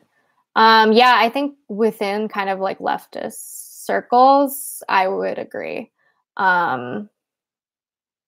I don't know if you can say like this person is like the best, but like one of the best, I think. Because you can make arguments for other people too. But yeah, no, I think she's doing really really original and just interesting work. Yeah. Like, she doesn't make videos, she makes short films, it's like an art form. H Bomber Guy kind of steals it for me. I haven't watched very much H Bomber Guy, and it's like maybe I just don't vibe as much with the topics he covers. Like the soy boy one was good. I don't know, but I'm not as familiar with H Bomber Guy. Have you watched any of Gwen No Fear's videos? I think so. Is that the Gwen? Yeah, yeah, I have. Yeah, we follow each other. Uh, she seems cool. She did a stream with ContraPoints, right? Where they kind of like disagreed about stuff, but it was like chill, which is all I can really ask for in a live stream.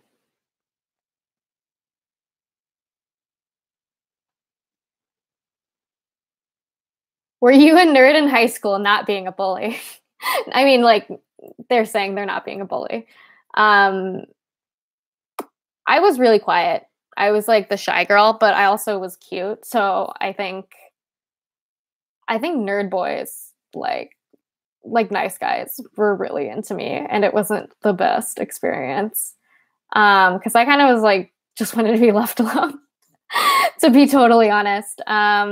Yeah, I guess I was more nerdy, but I wasn't like a nerd, like in the traditional sense, I guess. I don't know. I don't really know what you mean by nerd. I don't know. Did you ever date girls in high school? No, I had a crush on a girl though, and nothing ever happened.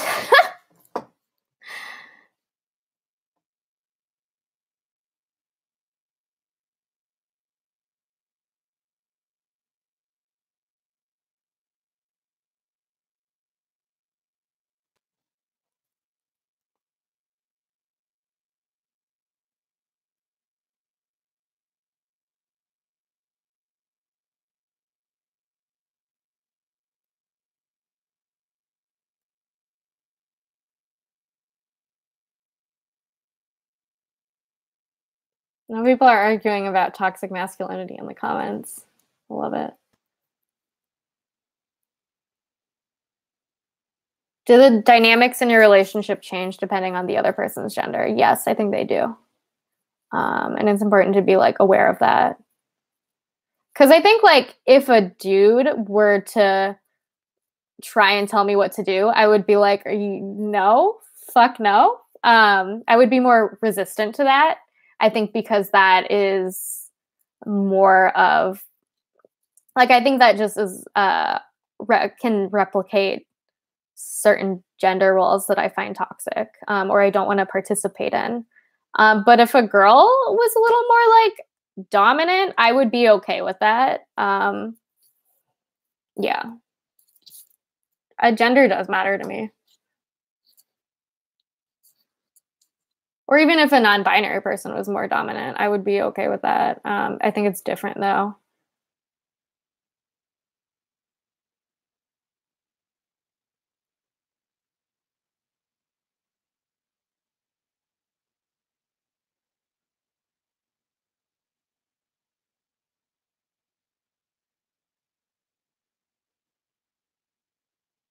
How would you recommend practicing intersectionality in our everyday lives? Watch my webinar about it. I go into so much detail. How about guys that are just naturally dominant? That's fine. I'm just not really interested in that. I know a lot of people are into that, but that's just not really I don't like normally gravitate towards that. I'm trying to think like the guys that I've been into, have they been more they definitely haven't been super dominating. Even before I was like a feminist TM, like in high school when I didn't really know anything about feminism, I was still just very resistant to being told what to do.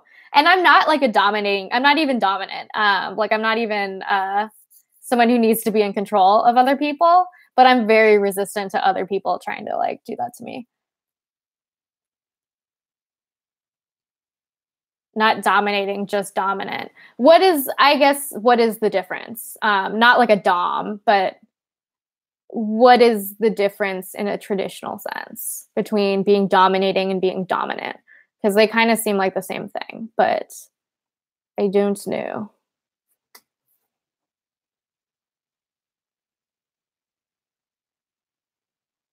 I think it's fair to say that no one likes to be told what to do. That's not true. A lot of people like being told what to do, if you know what I mean. Yeah.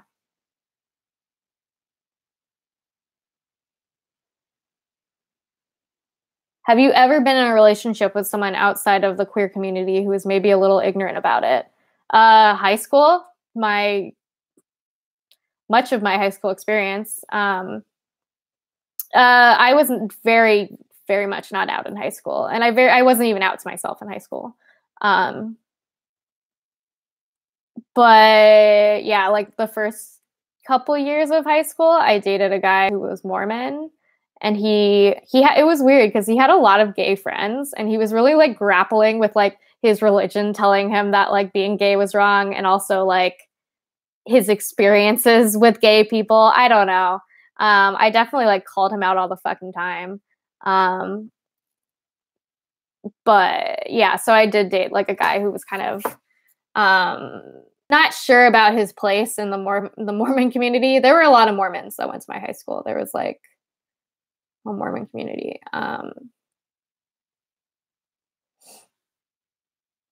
Yeah. Which is interesting because I feel like the dynamic of like the acceptance. I mean, I'm not going to be naive about it. Like we're still a long way to go in terms of LGBT rights, but the acceptance of like in high school, like when I was in high school in like 2007, you could say like people could just say they think being gay is wrong, and that was like not an uncommon opinion. You know what I mean? And people might still think that, but I just think there has been like such a change in the way you talk about that, because it's kind of like more socially unacceptable to be blatant about it in 2018. Obviously, there are still many problems. Homophobia is not eradicated by any means, but yeah, I think just the way we like talk about these issues has changed a lot in the last 10 years. And obviously, it wasn't like people like to act like it. People like to act like we just suddenly got like gay marriage, and we just suddenly got acceptance, when really people have been fighting for this stuff for a really long time. But we did gain a lot of ground, I think, in the last couple of years.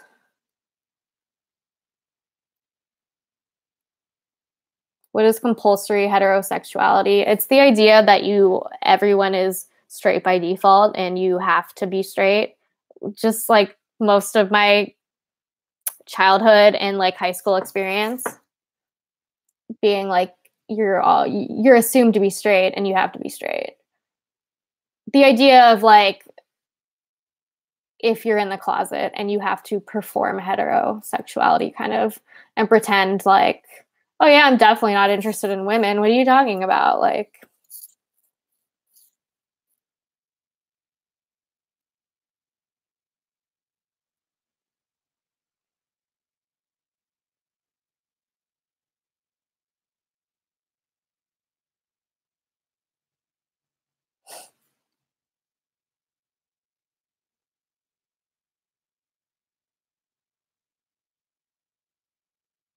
being dominant is more like taking the lead rather than telling people what to do. In social situations, I am okay with like people kind of taking the lead, just because of my like social anxiety. I'm okay with that. Generally, I like there to be an even like, I take the lead sometimes, you take the lead other times. Just kind of like depending on the situation and which one of us is like better equipped to handle it.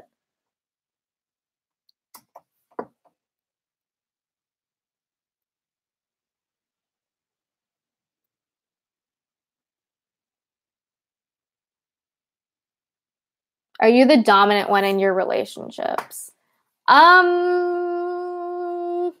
So real talk, I've only been in like one serious relationship, and it's the one I'm in currently.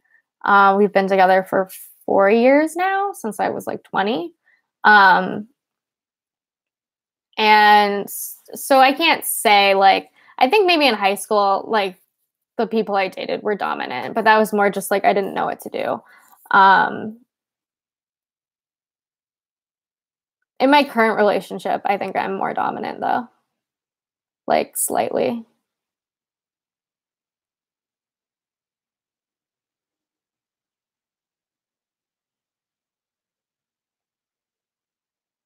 Are you friends with any/many people from high school? Not many. I am friends with, who am I still friends with from high school? I'm friends with, one of my best friends was someone, and my old roommate was someone that I vaguely knew in high school, and we both had friend crushes on each other. And then we became really good friends like in college. And she's like one of my closest friend.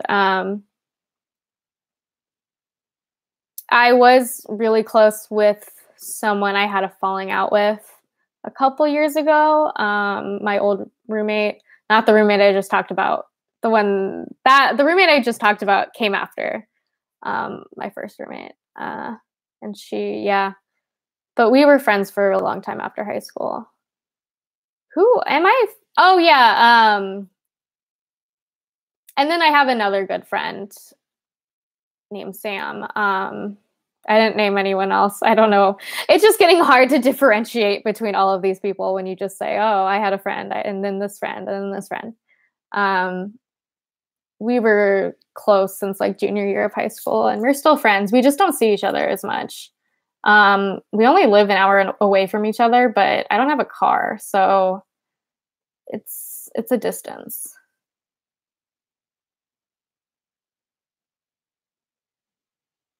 I think homophobia became stronger because of people such as Milo Yiannopoulos. Yeah, you could make that. Yeah, I mean, in certain circles, I think. Yeah. Yeah, that's what's interesting. Because I saw a thread the other day, or maybe it was just, I don't know if it was a video or a thread. I mean, I've seen this idea articulated a couple times, but that there's more trans visibility, but there's also the awareness of like trans people almost makes it so that there's more transphobia because people are more aware of the existence of trans people.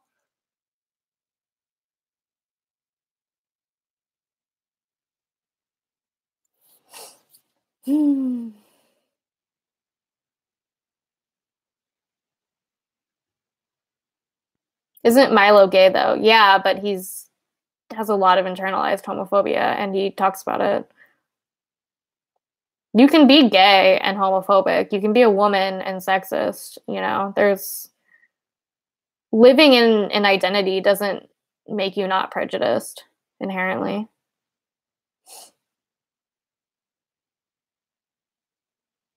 The language for homophobia has just gotten so subtler. People still mostly think the same stuff. Yeah, that's probably true. It's like with racism. Like we talked about the concept of modern racism in a class I took about women of color. And it has become more socially unacceptable to be outwardly racist, but people still express racism just in like they're not less harmful ways, but they've had to be like sneakier with their racism.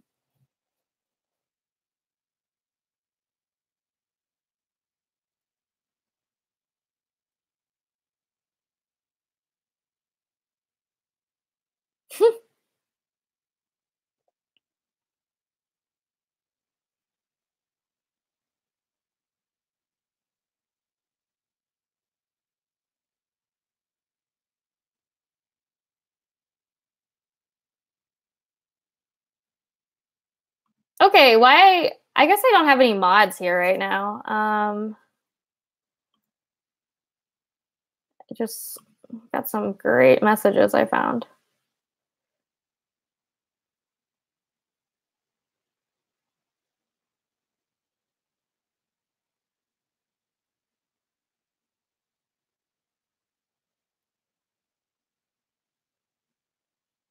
Why do you think bisexual males feel they experience homophobia from straight females in romantic sexual relationships? Because they do. It's like, I mean, there's this idea that if you're a bisexual guy, you're really just in denial. and you're really just gay. Like, there's this idea that if you're a guy who identifies as bisexual, it's a stepping stone for coming out as like fully gay.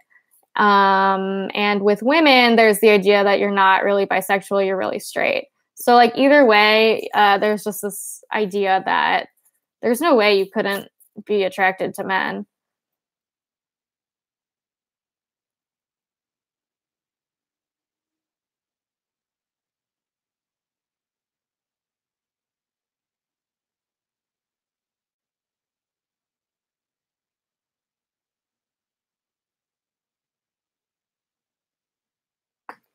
Not to get too heavy, but do you think it's worth sacrificing long time / close friendships in order to come out of the closet?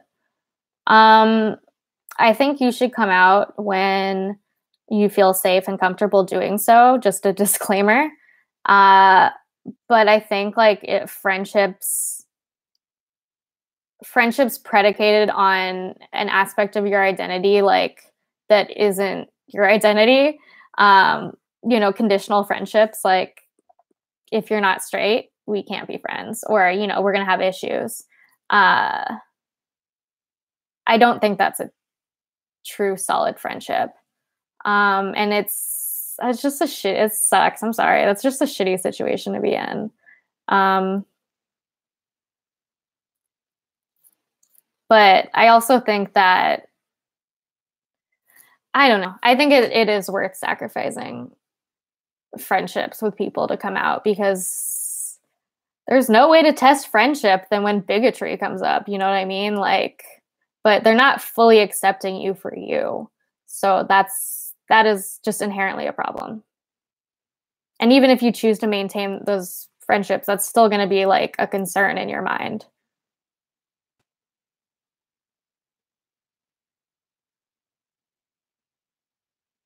What do you recommend to someone who feels they have to repress themselves because of their environment? Like, I'm non-binary and working full-time at fucking Home Depot, and it really wears on me. I'm sorry. I'm really sorry that you're working in an environment where you probably have to perform gender in a certain way. I think you're valid as fuck, and I think like just because maybe you're not dressing or presenting the way that you want to be, your gender is still valid. I don't have great advice for this though, because I'm not non-binary, so I don't feel like I'm the best suited to give like recommendations. I wonder, are there any like other non-binary people you can talk to about this, like in your own life, or are there communities online maybe where you can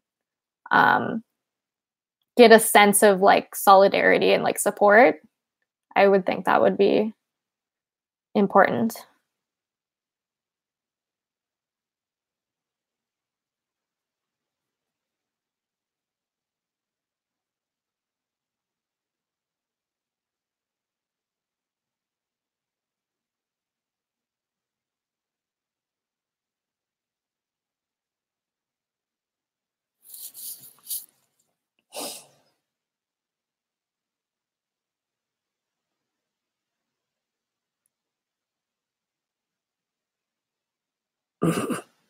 Do white men deserve any credit whatsoever for creating the greatest society in the world?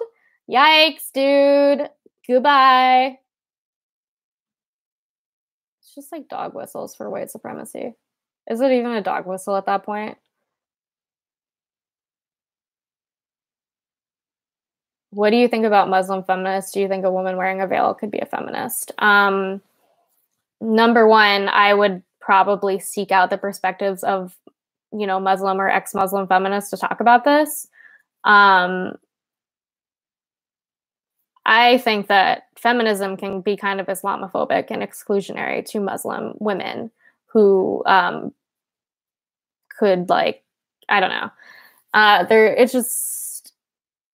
think it's frustrating because we look at Muslim women from a very like Western ethnocentric perspective, where we think, oh, you're dressing this way, you're super oppressed, but then ignoring all of the ways that women are similarly oppressed in our own, like in Western cultures. There's a picture. I don't know. I don't know how to post it. But it's like I think it was a political cartoon, and it was like an American blonde woman on the beach sunbathing, wearing like glasses and like a bikini, and then a Muslim woman wearing like a full headdress, like was fully veiled except for her eyes. There's a word for it. You really shouldn't ask me these questions. I'm not an authority on this by any means. But and like one person, like one of them was thinking like everything's covered, uh, but her eyes, she's really oppressed. And then the other one was thinking nothing is covered but her eyes, like she's really oppressed. So it's just kind of like,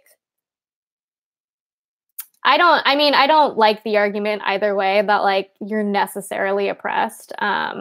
I think the forcing of it is the problem. But I think people can choose to like wear it in like different ways that are meaningful to them. Um, and like people can make that choice, or women can make that choice. I just think like people love bringing like that often is a dog whistle for Islamophobia. Um, People love using the narrative of the poor oppressed Middle Eastern woman. Um, and I think it's just like we look at women in other countries, like brown women, in a very white savior-esque way, where I am so much like Western society is so much more enlightened and progressive, and there is absolutely no sexism here, which is bullshit. Dog whistle. A dog whistle. How do I explain a dog? I'm just gonna look up the definition of dog whistle just to easily explain it.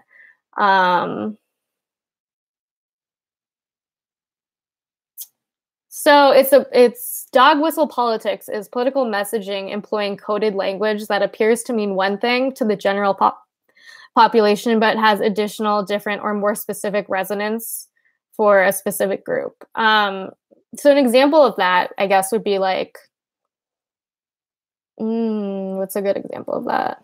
I'm trying to think of like with the alt-right or with TERFs.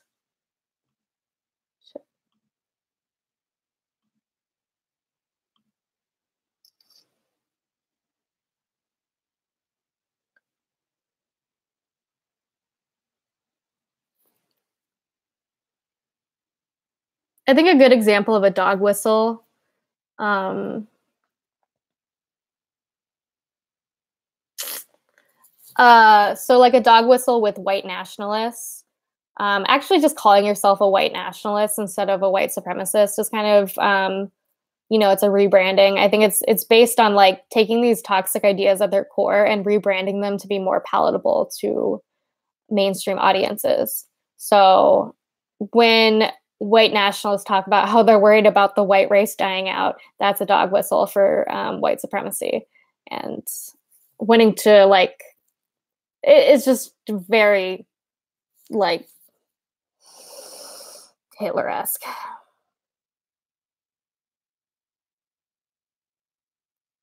It's okay to be white as a dog whistle, yeah, because no one, yeah, yeah, for sure.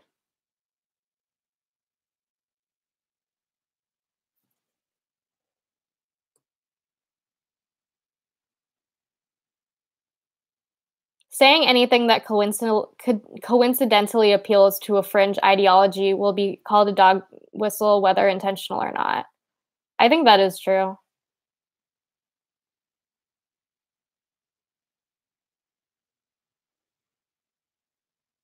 All lives matter is a dog whistle for racism.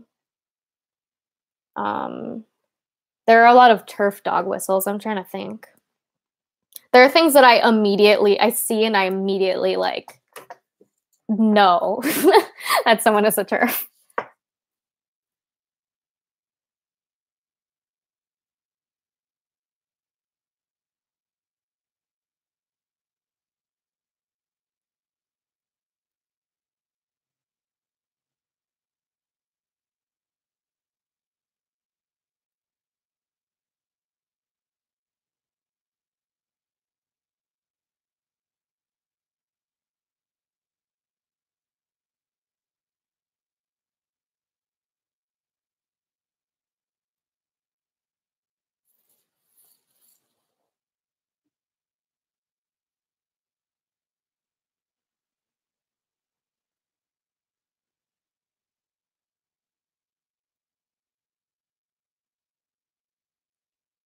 Sorry, catching up.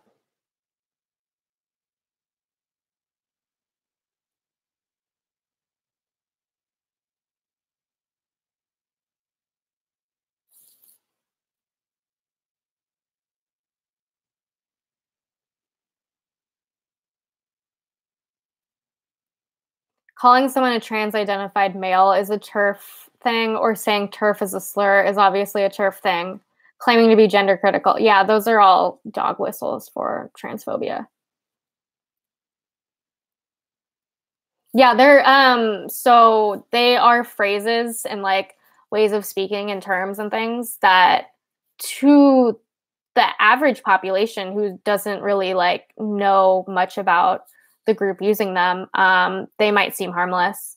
But when you kind of start unpacking what they really mean when they use that language, and how they're just using different language to push the same oppressive ideas, um, then you can tell like it is actually quite harmful. What is ableism? Ableism is oppression based on uh, oppressing disabled people.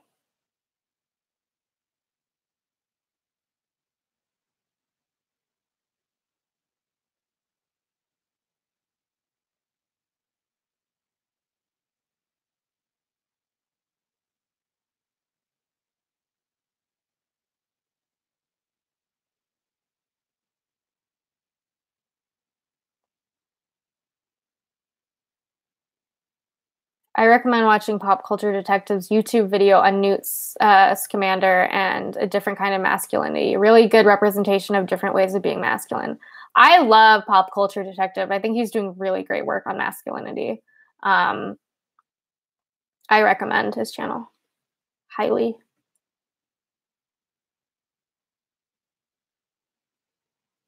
Yeah, people saying urban crime is a dog whistle because they actually mean black crime, or like, saying a thug when you really mean a person of color. Like that's, yeah.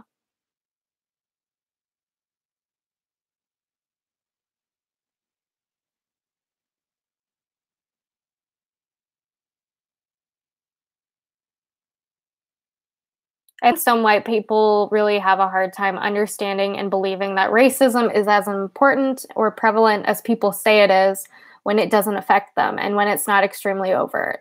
Yeah, for sure. That's kind of what is articulated in standpoint theory. The idea that like being part of a particular group that is marginalized is going to give you a clearer perspective of it because you're experiencing it firsthand all of the time, constantly.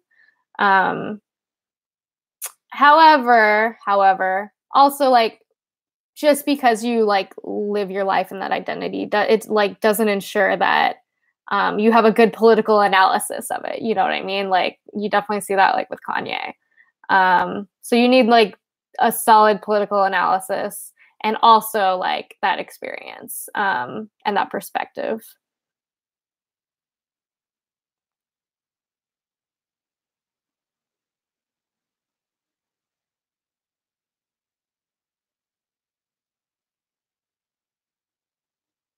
What are your thoughts on bigotry against autistic people? I ask this because I think the topic is overlooked. Yeah, like specifically do you want me to talk about? I do think the topic is overlooked. Um, and I do think autism is like widely misunderstood. There is a lot like Autism Speaks and other groups that are trying to kind of get rid of like autistic people essentially. There's a lot of shit there.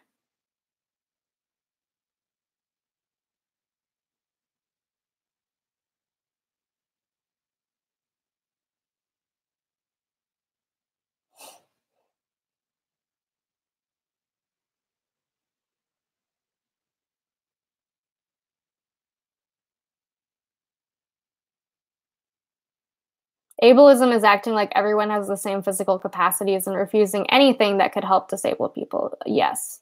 And assuming everyone has the same like mental, emotional, capacity, like with mental illness. That's an issue I run into.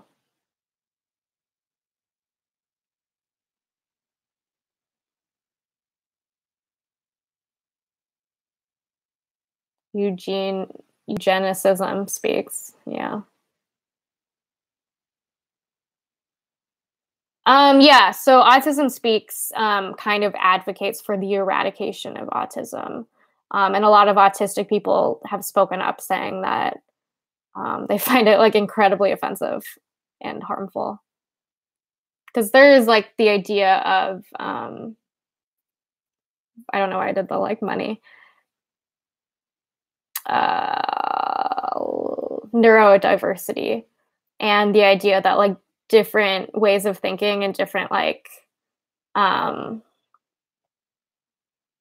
like autism autistic people, like different ways of seeing the world and different ways of functioning are actually an asset and a positive thing.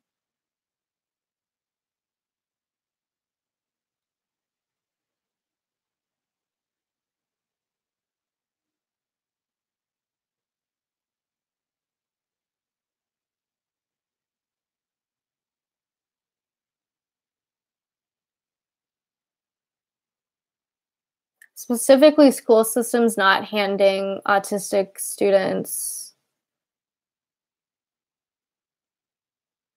I don't know. I'm trying to understand. Autistic students from interacting with students without autism.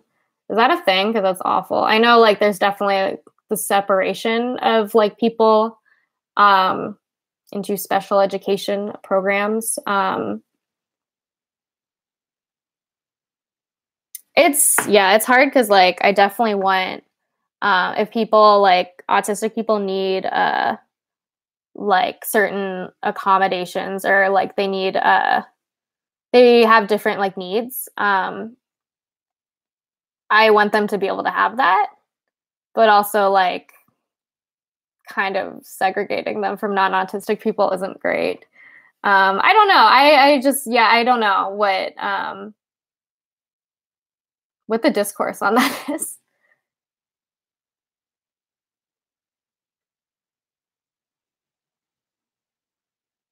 Y'all are asking me about a lot of things that I don't experience firsthand and I'm not as like well versed in. Yeah, neurodiversity is also in reference to ADHD. Um, since medication was mainly developed as a mechanism of social control for hyperkinetic kids. It's interesting.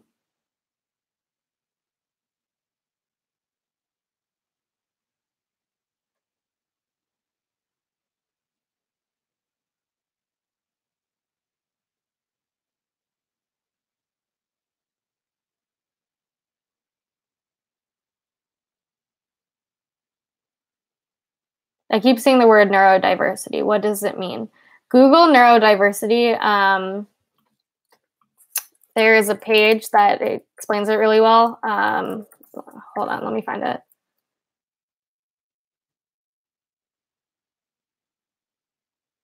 I don't remember which one it was.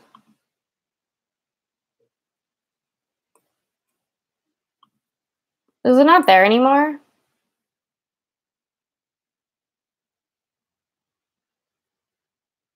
I don't remember which one it was. There used to be, when you would Google neurodiversity, there was a really informative page that came up. It was like,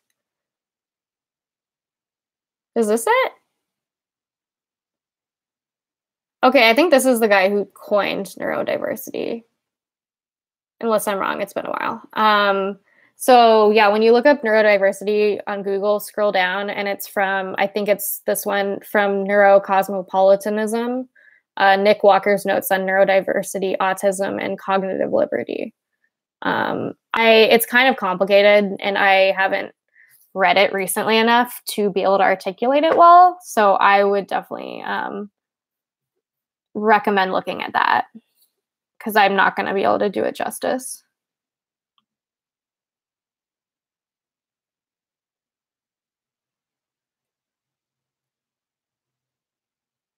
Yeah, that's the thing. Okay, someone said special ed isn't ableist. It's giving the people who need to be there the opportunity to get the same quality of education as everyone else. That's the thing. I don't want to speak on this because I'm sure there are lots of like disabled people and like neurodivergent people who like special education is helpful for them. It seems like there might be like a split kind of in people's opinions on it.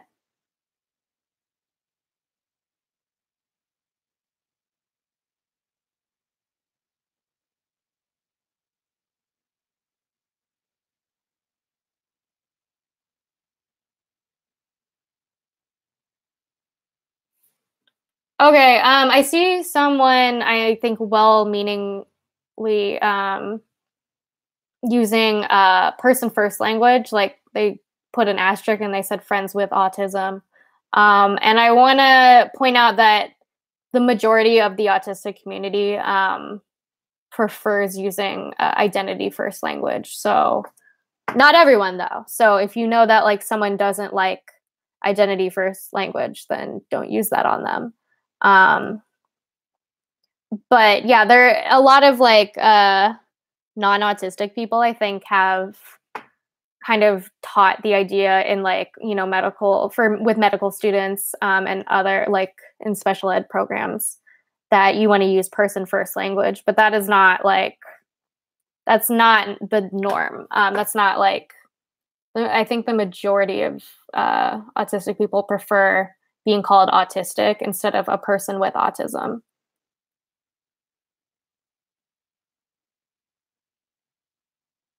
What is the difference between neurodiverse and neurodivergent? I think that is actually addressed in that in the link that I recommended. I remember it being kind of like complicated.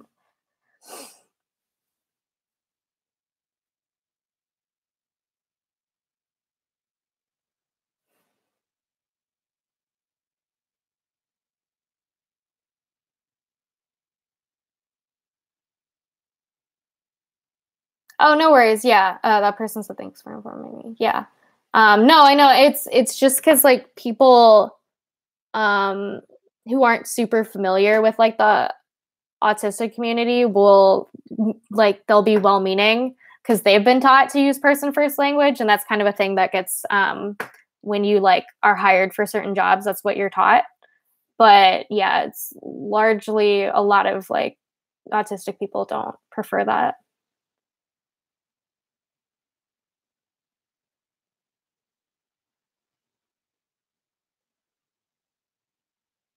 Person first language is saying like a person with autism. Identity first language is saying autistic person. So person first is having the word person. Identity first is having autistic be the like descriptor.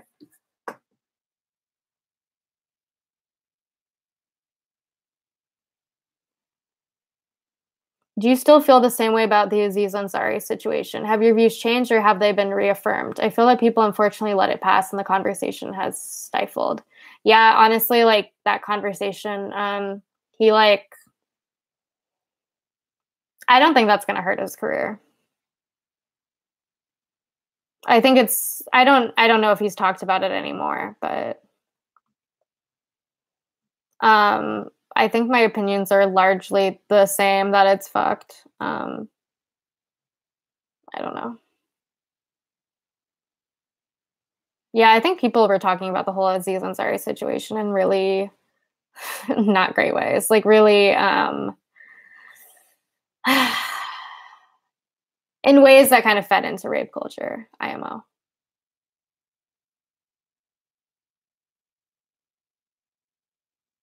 How would you formally address a crowd to include non-binary people? As someone who uses both he, him, and they, them, ladies and gentlemen feels weird to me. Hey, everyone. Hey, I mean, yeah, there is definitely an issue of like when you want to use professional language, like to address people. there's definitely a need for terminology that is like more gender neutral because there's not a lot of great alternatives sometimes. Hey gang works for me. Yeah, y'all if it's like less formal. Ladies and gentlemen and those of both, neither, and in between. Yeah, I've heard people say ladies and gentlemen and like everyone else or something. Well, I think I said it better than that. Oh yeah, guys, gals, and non-binary pals. That's good. Guests, everyone. Yeah. Folks. Yeah, folks is, I like using folks a lot. I like that.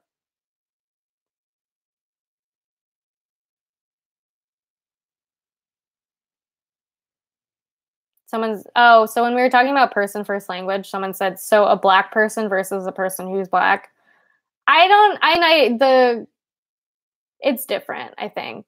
I don't think that when it comes to disability, person first language, there's a whole different like conversation there versus like POC.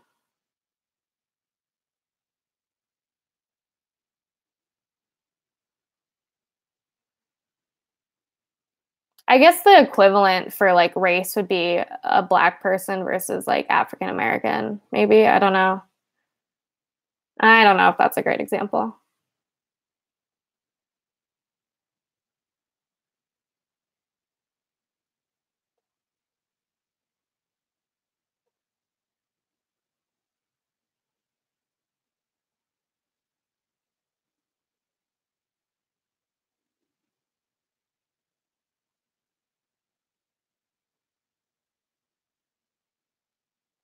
An English professor I had said she used to mark people down for using they as a singular, but she stopped because non-binary people exist. Yeah, I mean, yeah, it's good. I think a lot more English teachers need to be more flexible and be aware that like language changes, first of all. Second of all, they used to be widely used as a singular, and it was considered grammatically incorrect.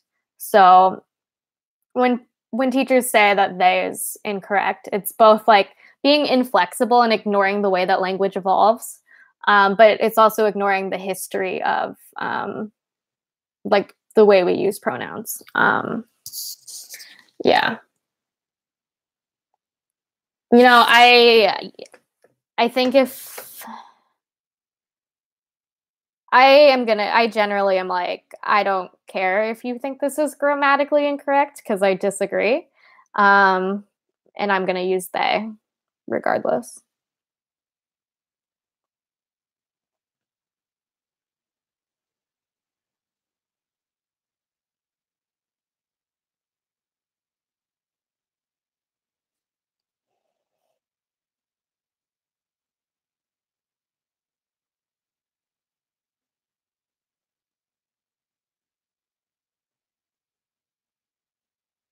What about something like a work meeting? IDK if folks would work there. The professionalism is what I need, but it's so difficult to not fall victim to excluding myself or others.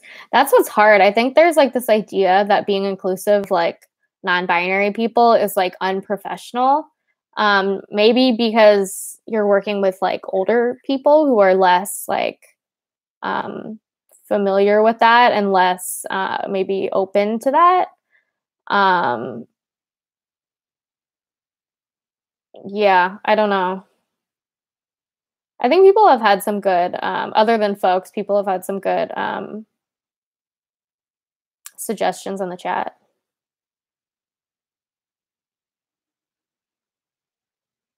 Another one of those language things, autism does not equal disability. Yeah, you're right.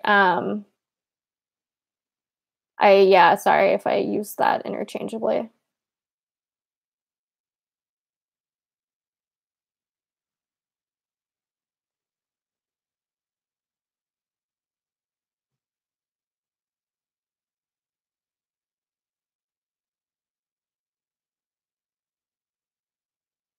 Change has to start somewhere. I agree. I'm just, yeah, I just think that there sometimes like it really sucks. There is kind of an enforcement of um like the gender binary within professional workplaces where if you are inclusive, your boss might put pressure on you or like kind of threaten you for not like your job is at risk. And I'm not saying that you shouldn't do this. I just think it's shitty that you know, some bosses can like try and like punish you for you being inclusive. It's fucked up.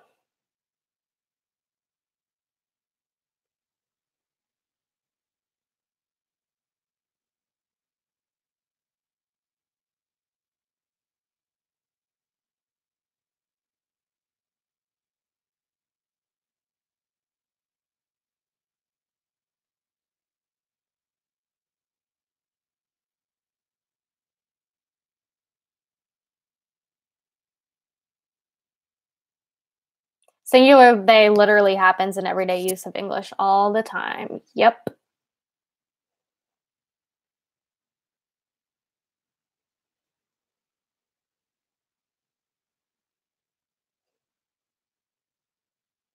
Everyone keeps asking me for my opinion on the Childish Gambino video, and I don't really have like I need to watch it again. I don't really have like an opinion yet. I should. I don't know. I love Childish Gambino. I think he's like so fucking talented. I'm a really big fan of Donald Glover's work.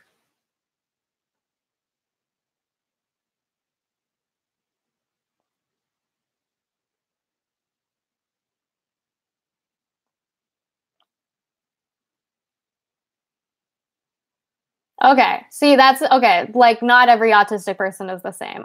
Someone said a lot of autistic people identify as disabled and take part in disability activism. Yeah. I mean, so it's obviously like autistic people are not a monolith. Um, so that's why sometimes there can be like a divide in what kind of language to use. And neither is wrong. Like, no one is wrong for like choosing whether or not to identify as disabled. I think it's like, although some people do have some like hangups about like identifying as disabled because of their own like kind of ideas of disability as a weakness. So that's a thing. But then some people might just not vibe with it as an identifier. And that's probably fine.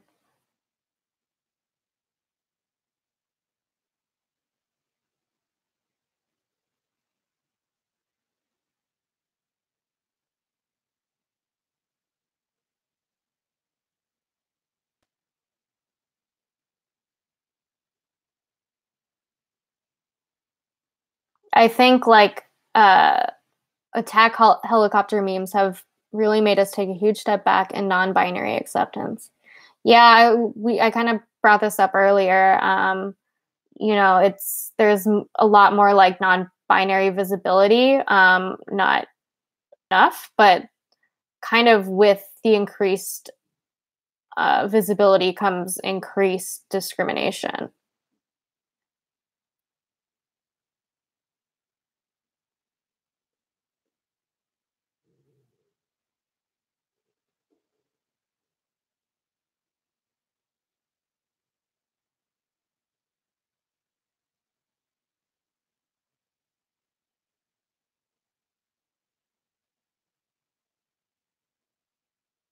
Everything's complicated all the time. That's all I have to say. Everything is always complicated, and everything has nuance. So it's hard to have big sweeping statements about any group of people because people are not monoliths, and there are a lot of like inner community issues that people are very divided on, like within any community, the LGBT community, for example.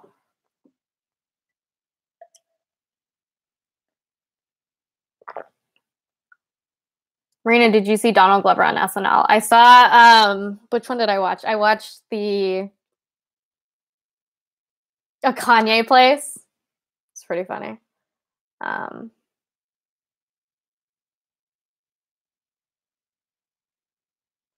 Yeah, the disability activism community doesn't take kindly to differently able. We're more interested in removing stigma around disabilities. Yeah. Yeah, I think like yeah, differently abled like there are so many different terms that people were using because they thought that like and maybe like some disabled people at the time preferred that. So language can change. Uh, but yeah, it was just like a lot of people just not knowing what terminology to use, I guess, which kind of sucks for disabled people. Yeah, and then like non-disabled people will they'll pass on information to other like non-disabled people that's just like incorrect. Like, oh, you should use this term because it's offensive when like you the term that you tell them to use might not even be something that like disabled people widely identify with.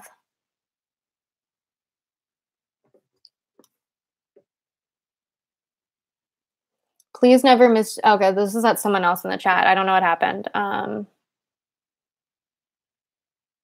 Oh, I see. Someone said, "What are your thoughts on misgendering trans people based on respect?" That's an issue that I'm actually having with my with some stuff in my personal life.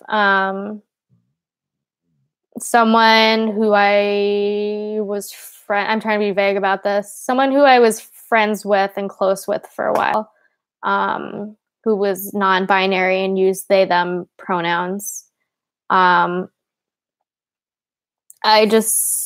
had like a falling out basically because I don't want to go into it. But I've noticed that some of my family members have stopped trying to use they them pronouns, and it's like because they don't respect them anymore, and like it's just very problematic. I think like I don't care. Like I mean, this person was kind of like low key abusive and manipulative. Um, but I don't think that I can like disregard someone's gender you know what I mean? Like that's still and also I think it like gives the wrong message to other trans people that like, oh, if you do something I don't like, then I'm not gonna like gender you correctly, as if gendering someone is something that you earn. I think that's fucked up.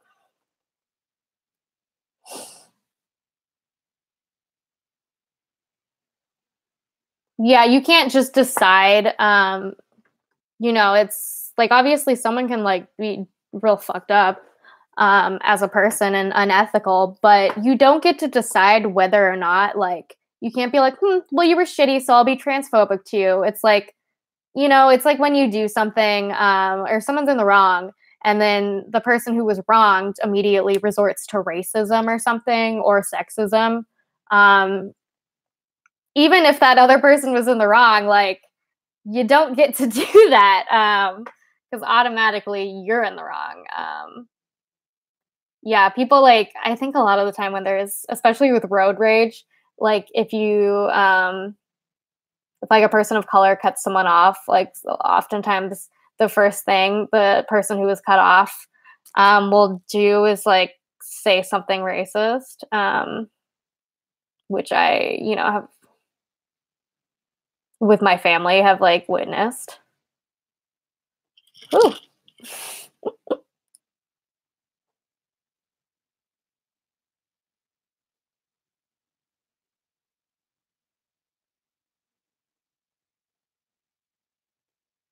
What do you have to say about the allegations lobbed against you? What are the allegations?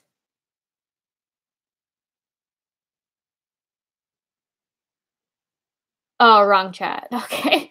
I got really worried for a second.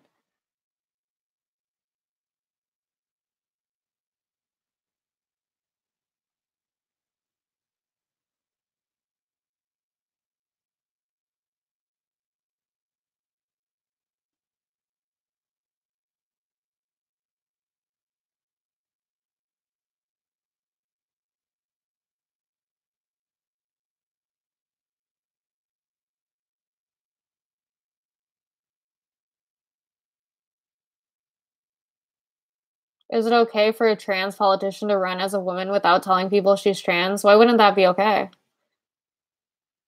If she's not, like, out, if she's, like, stealth or whatever, like, that's her own prerogative.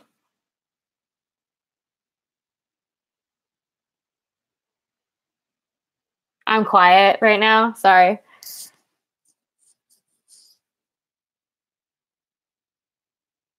I'm allegedly behind on Patreon rewards. Which ones am I behind? I need to send out, feminist book club books, and I need to, what was the other one? Newsletter. I gotta do that too. You're killing it with the glasses game, Marina. Thank you. I like these glasses a lot.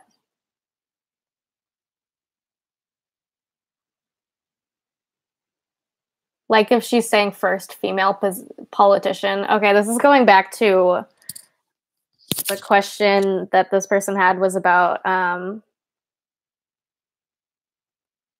if a trans woman runs as a politician, hypothetically. I don't know what this scenario is. Uh, but she doesn't tell people that she's trans. Is that okay? Like, yes. And then this person said, where did it go?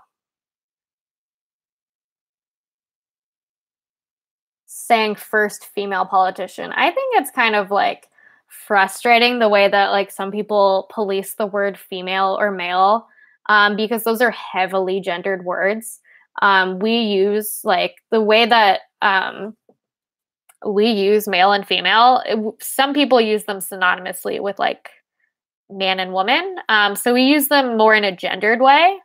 And I think like this is like almost a dog whistle that TERFs will do with like trans women. They'll be like, well, you're a male. And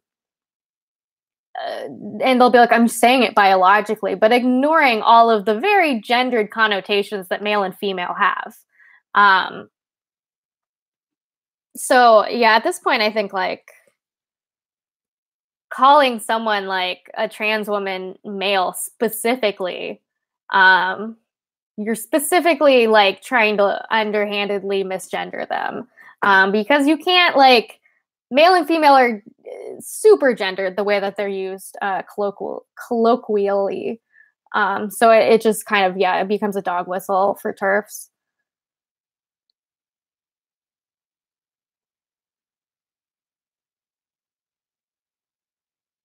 Like it just feels like you're trying to use this scenario as a gotcha. Like,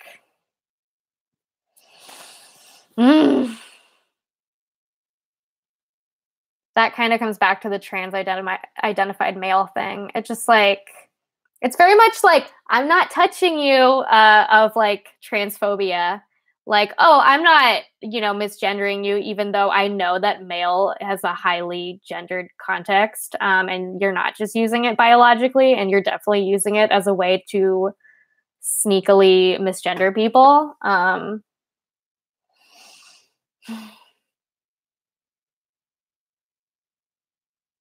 I don't understand the scenario this person you're bringing up. Well, it could be manipulative to the voting public if they assume it's cis women and not a trans woman. Why does that matter? I don't know. This question is like, and like people caring about that is kind of just, I don't know. It seems like you're not considering trans women women.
Marina, what is your favorite white girl drink? Are we talking about alcoholic drinks or are we talking about Starbucks drinks?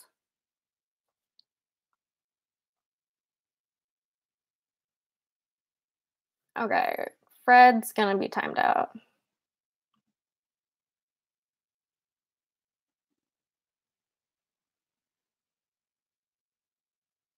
Is there someone famous you used to admire but then stopped for whatever reason? Most people.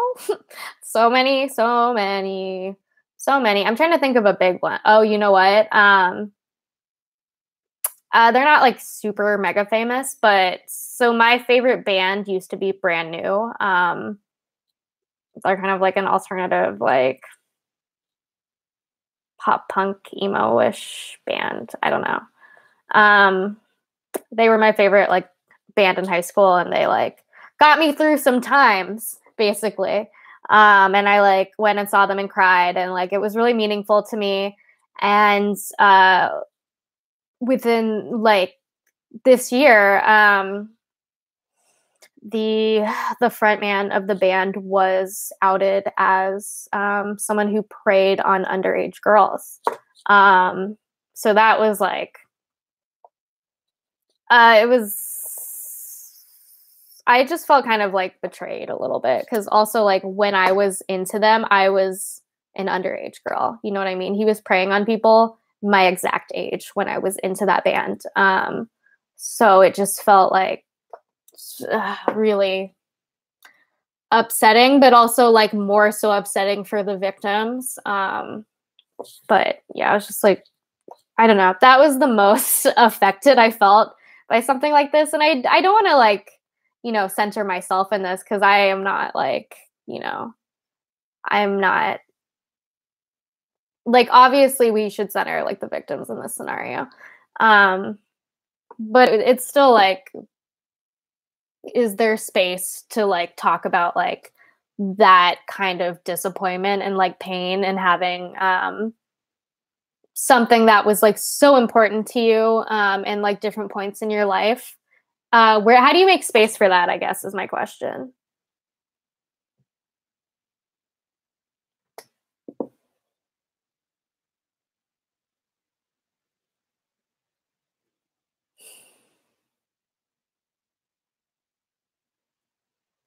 Emo music still exists. No, so this was like uh this was a while back.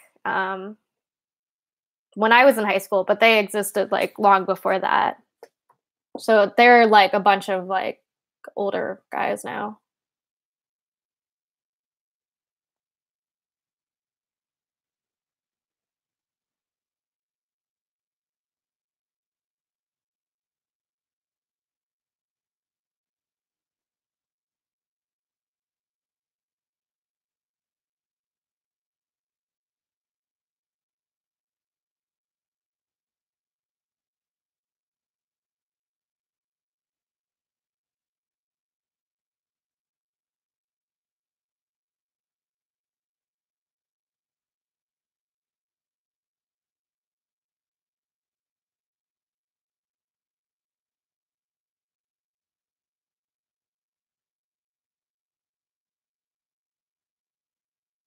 All right, who's calling? Where is the person? Hattie, I'm gonna put you on a timeout and I want you to think about maybe why your opinion is harmful to trans people. Just take that 300 seconds to really think about it.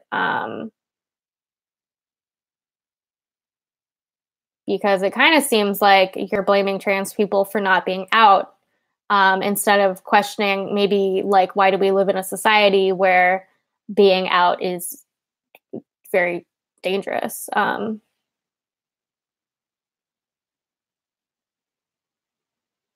Okay, what is my favorite white person drink? Both Starbucks and alcoholic. I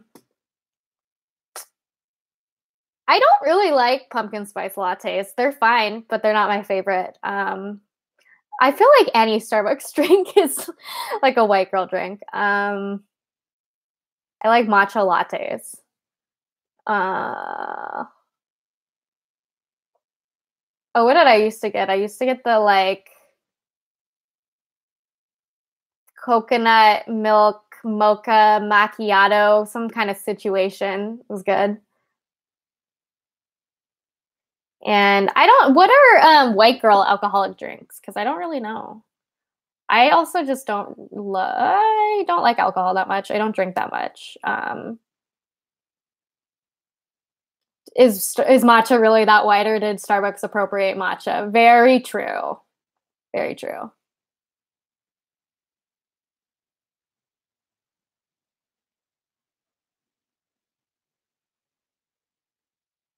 What's your favorite band / artist that is a genre you don't really listen to? For example, I mostly listen to emo / punk, but I love Deftones, a metal band.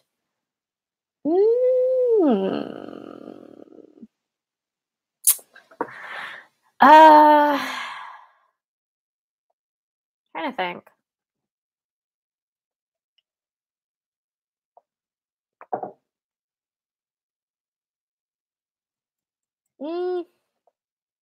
Because like I'm trying to think of genres that I just don't enjoy. And I can think of country, and I can think of metal, and I can't really name any like country or metal like musicians that I like. There's nothing more white chick than an apple teeny. I've never had an apple teeny. I did used to have the Victoria's Secret spray in apple teeny. That was my shit. It was so much in high school.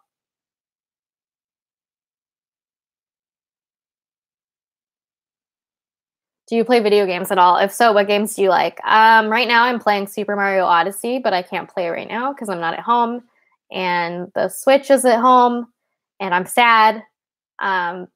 I kind of like more cutesy kind of games. What was I playing? I really liked Stardew Valley. I liked what is it called? Thimble. What was it? Thistle. What the fuck was it called? It was like Thimbleweed Park or something. Yeah, Thimbleweed Park was really good. I recommend that. It's on your phone, but you can also play it on your computer. And I recommend playing the longer version. It's really cute. It's kind of like 8-bit, and what's the genre? It's a point and click, basically. And you like go through different characters and you try and solve like a mystery and shit. It's really cool. I loved it so much. Try Stardew Valley. Yeah, no, I loved Stardew Valley. I just got Night in the Woods, and I've only played a little bit. I'm not sure how I feel about it yet. I think I'll get more into it, but right now, like, it's just so dialogue heavy. So yeah, I don't know. I love that Thimbleweed Park is like Maniac Mansion. It's the same person, I think.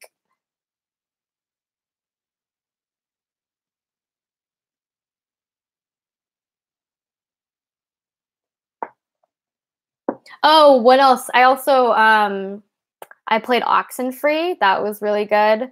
It's definitely more story driven than like game driven, which I don't hate. I'm okay with that. But the story was really interesting.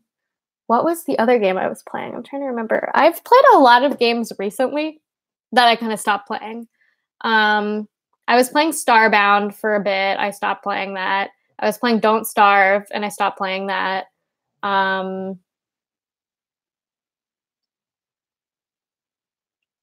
Is that it? I thought there was another one.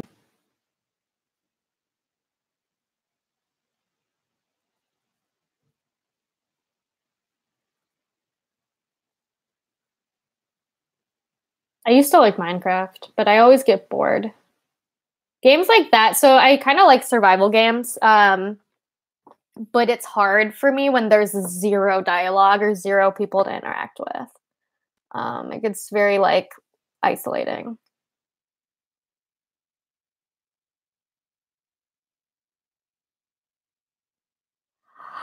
We've been streaming for so long.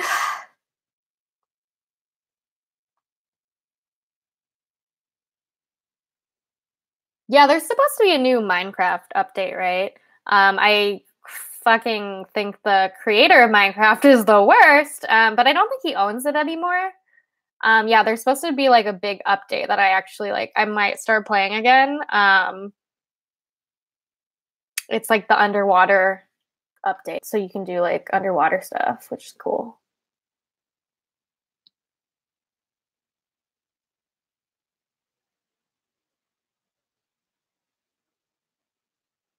Play Friday the 13th game? That sounds scary. I don't really like playing super scary games. Oxenfree was pretty scary, so I couldn't. Um, I got a little scared.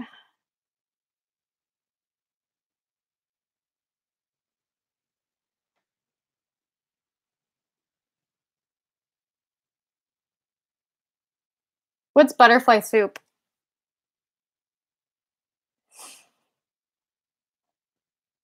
Oh my god, I love how the chat has just devolved into white culture discussions. I should go at 3 hours because why am I fucking streaming for this long?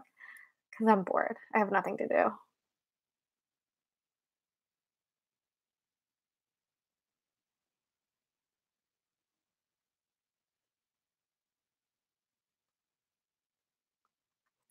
So if you asked a question and I missed it, um, feel free to ask again before I go.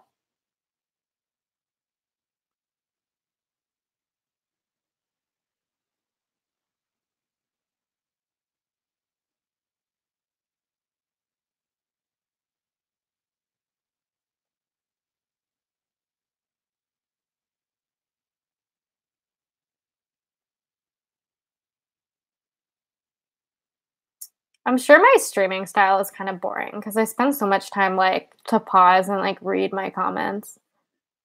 Because like I think people who keep it going, they don't like read all of the comments, which is fine. I guess it's probably more cool to watch someone just talk continuously. um, yeah, but I also just like reading the comments.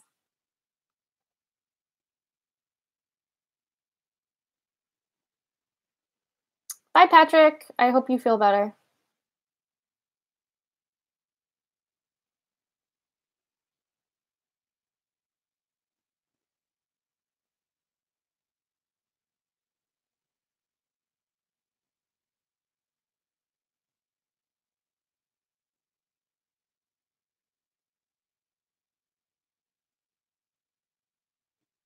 What do you think about people who have racial preferences when it comes to dating? I think it's racist. Because I think a lot of the time racial preferences are based on stereotypes of people and like kind of fetishizing certain races or excluding certain races. It's just, I guess it also just seems very naive. Just because you haven't like, say you're white and you like think you're not attracted to like Asian people, for example, and say you grew up in a very like white dominated area and you haven't come into contact with a lot of Asian people. You might think that you're just not into Asian people. But you haven't met most Asian people. You haven't met a large enough sample to really rule out Asian people.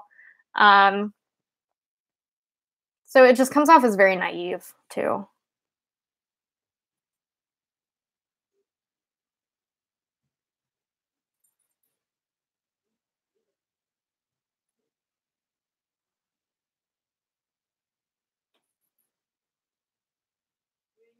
Yeah,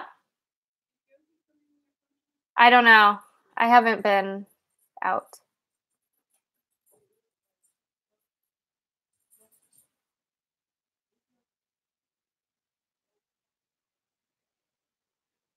Okay, Hattie, not being upfront about your trans identity is fair and right, but is it okay when your intention is to gain an advantage? What is the advantages in this scenario? Are you saying that women have an advantage over men in politics? Because they don't.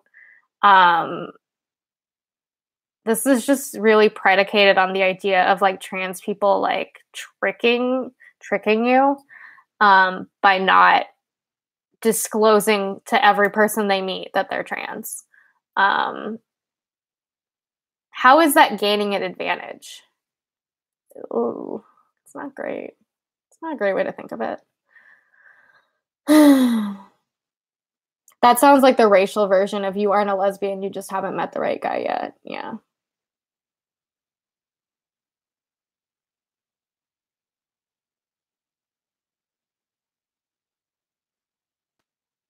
Is it bad that I'm Massachusetts phobic? Why are you Massachusetts phobic?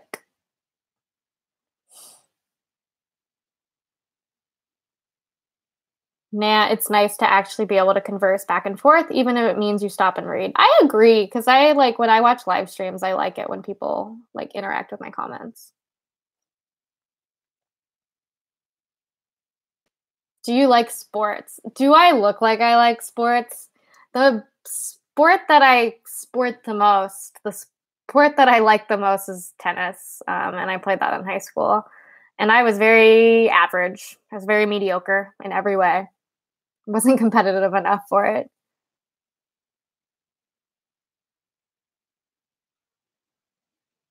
Where did you get those glasses? I got them from Firmoo.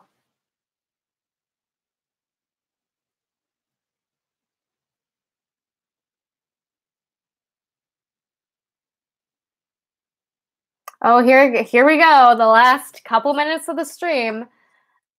Do you think it's transphobic if you're not into trans women? Watch. I made a video about it. I'm gonna say a lot of the time, I think people who, not always, I think a good portion of the time when people think that they don't like trans people, it's because of lack of exposure to trans people. Just like what I mean, similarly to what I said about like when you live in a white dominated area and you don't see a lot of men of color, so you think you only like white dudes, and it's really just because there's such a small population of men of color, so you're less likely to be interested in them because it's just a smaller population in general. So you like base your assumptions about all men of color off of like the two, like it's such a small sample size that you can't really make a conclusion based off of that. Like even if you met, even if you like had dated like 10 trans people, that's still only 10 trans people. You know what I mean?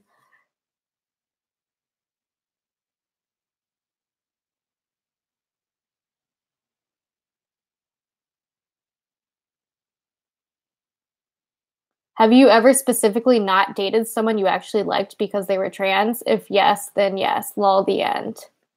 Yeah, I think like if you only don't want to date someone because they're trans, like it's pretty clear. In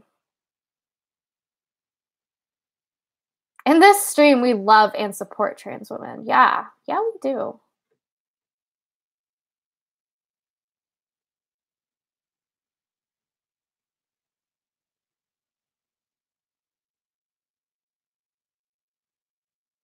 Someone said, no, it's because the only explicitly trans people you ever see are the only ones not passing, so it's a skewed perception. I mean, I think that has some, like, not great ideas about passing, because I don't think you should have to pass to be respected. Then there's just, probably listen to trans people talk about the concept of passing, because there's a lot there. But yeah, you can't, that's the other thing. You cannot always tell when someone is trans. So like it's very possible you have been attracted to trans people in your life and you just didn't know it.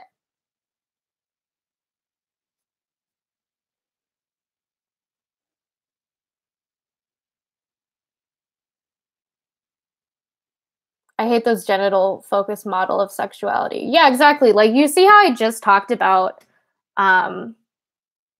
dating preferences?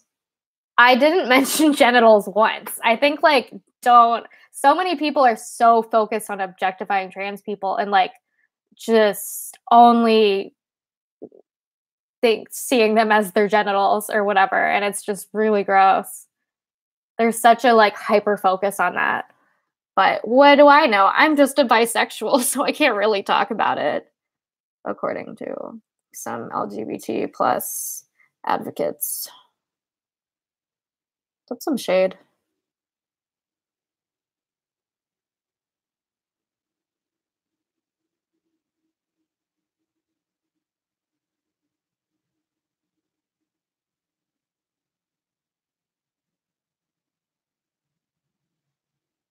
What got you interested in social justice to begin with? Um, I think I like had a lot of things like that I was frustrated with in society that kind of stemmed from sexism and racism and things like that, and like the intersection of that. So when I kind of started understanding social justice concepts, it gave me a framework to understand all of the things I was already mad about, but like couldn't articulate. So it was like super enlightening, I think. Like it was on the tip of my tongue, and like I finally like had the language to talk about stuff. Um yeah.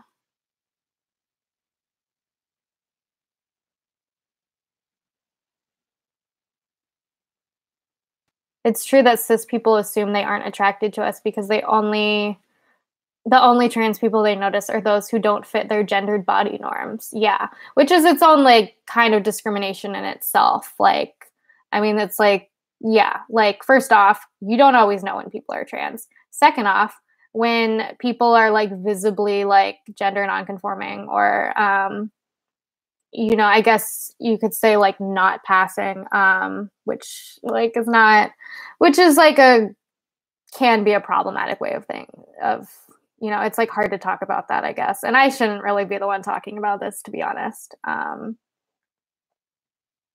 But yeah, it's also just like discrimination of like people who aren't trans in the right way, if they don't live up to like the model of what cis people think they should.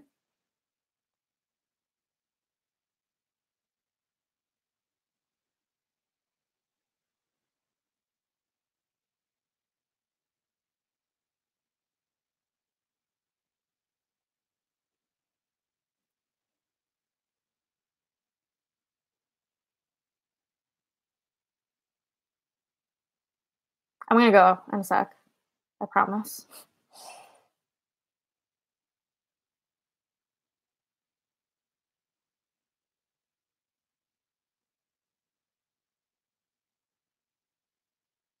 Have you considered getting into journalism? Yeah, I talked about that earlier. I'm going to start writing more, like traditional articles and stuff.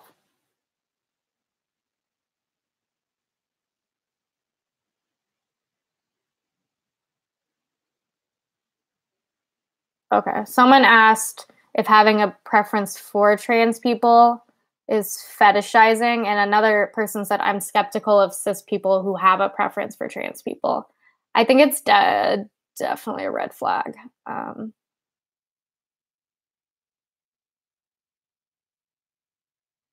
I mean, I guess the scenario could be like if you are a trans person and you feel more comfortable dating trans people, I think that's totally fine.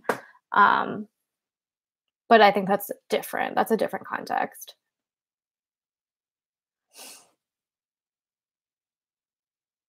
But what's your favorite movie? I hate that question. I don't know. I don't have a favorite. I have movies I like. I don't have a favorite movie. I hate that like picking.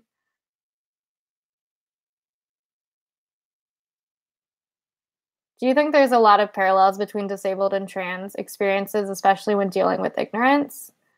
Um, that can be. I don't think any oppression like perfectly parallels each other, but there's often a lot of parallels between different oppressions. 99 times out of 10, or sorry, 99 times out of 100, cis people who say they prefer trans people are fetishizing us. I believe it.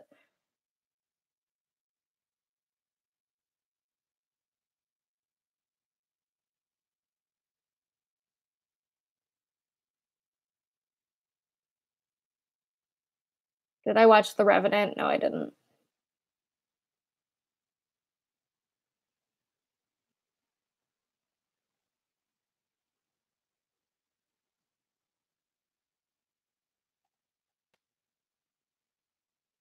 At what age would you, people are asking me a lot of trans questions, and I just want to be clear that I am not the authority on this.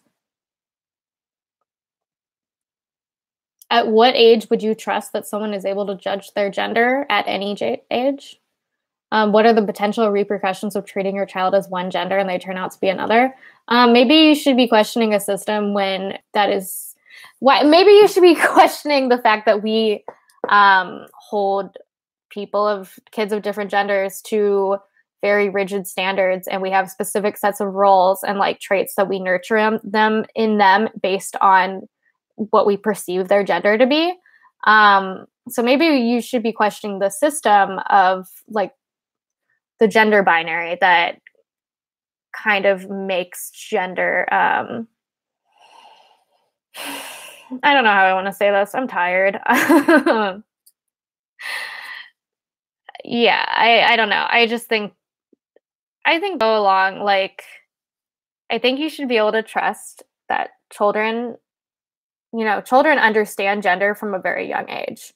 They like start picking up, because so much of it is subconscious, but we treat boys and girls differently. And like at a very young age, kids notice that. And they start reproducing these like gendered concepts that they see modeled by their parents and by other people, and at school and whatever. So kids have an understanding of gender. They just don't necessarily have the language or like the ability to break it down. Maybe because like their parents don't talk to them about it. It's kind of one of those things that is very clearly there, like, but we don't talk about it. So it's, when you don't give kids the tools to understand, like, hey, why am I being treated differently because I'm a girl and not a boy, or whatever, they're going to internalize that, but they're not necessarily going to know what to do, because gender is fucking complicated. I'm 25. I got a degree in gender, and it's still fucking complicated. But kids are already picking up on the importance of gender and the way that you are treated differently, depending on how your gender is perceived. Not all people, not all trans people know they're trans from like a young age, and that's valid too. I don't think that there is a harm in listening to your child and respecting that, they know their gender better than you do. If they, I don't know, I don't think there are any repercussions to that. Because like worst case scenario, a kid might identify as one gender when they're younger and like identify as another later in life, and that's okay. Like, it's a process. Figuring out your gender is a process for a lot of people. It's like we're constantly navigating gender. God damn it. This is like the last question of this stream. Jesus Christ. Oh,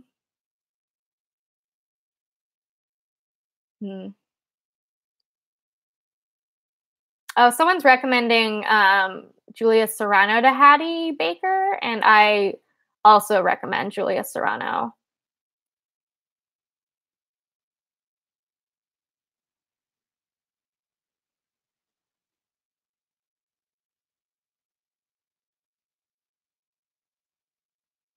What do you think of asexuality? I've never seen you talk about it, and I'm curious.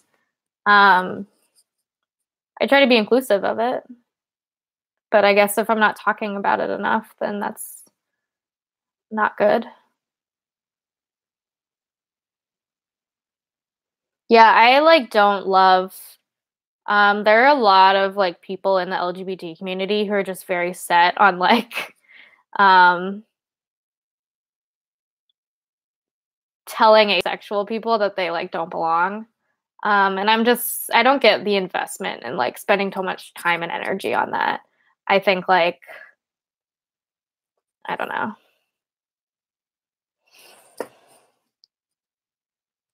There are a lot of asexual people who are like,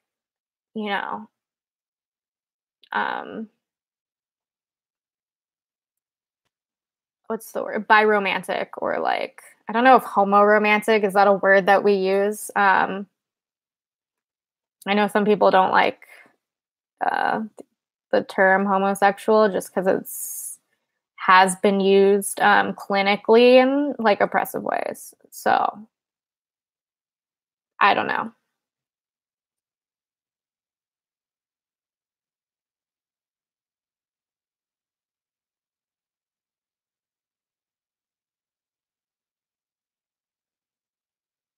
And I'm not saying that there aren't like asexuals who like probably have been, problematic as well. That's also shitty.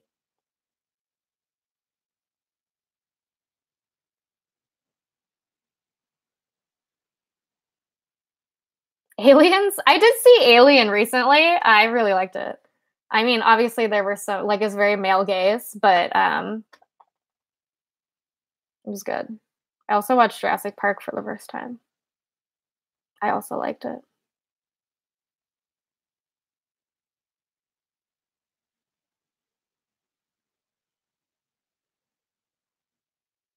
Yeah, someone said the hetero ace exclusionary community super sucks. I'm like, yeah, I do like if you're ace, but you're like cisgender and you're like attracted, romantically attracted to what would be considered like I guess if you're like hetero romantic, I guess. Even if you like the argument is that they shouldn't occupy certain LGBT spaces. But even then, I just can't imagine like being so invested in like making that your issue, your thing. Like, no, none for you. You can't be here. I don't know.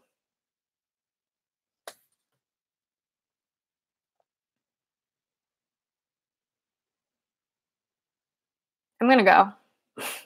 It's been way too long. What do you think of Black Panther? I loved it. It's so good.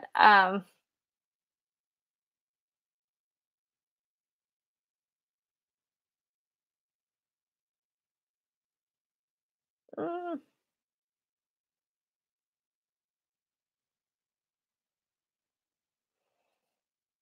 did you like The Last Jedi? Yes, I did. All right, I'm gonna go. I almost said I love you.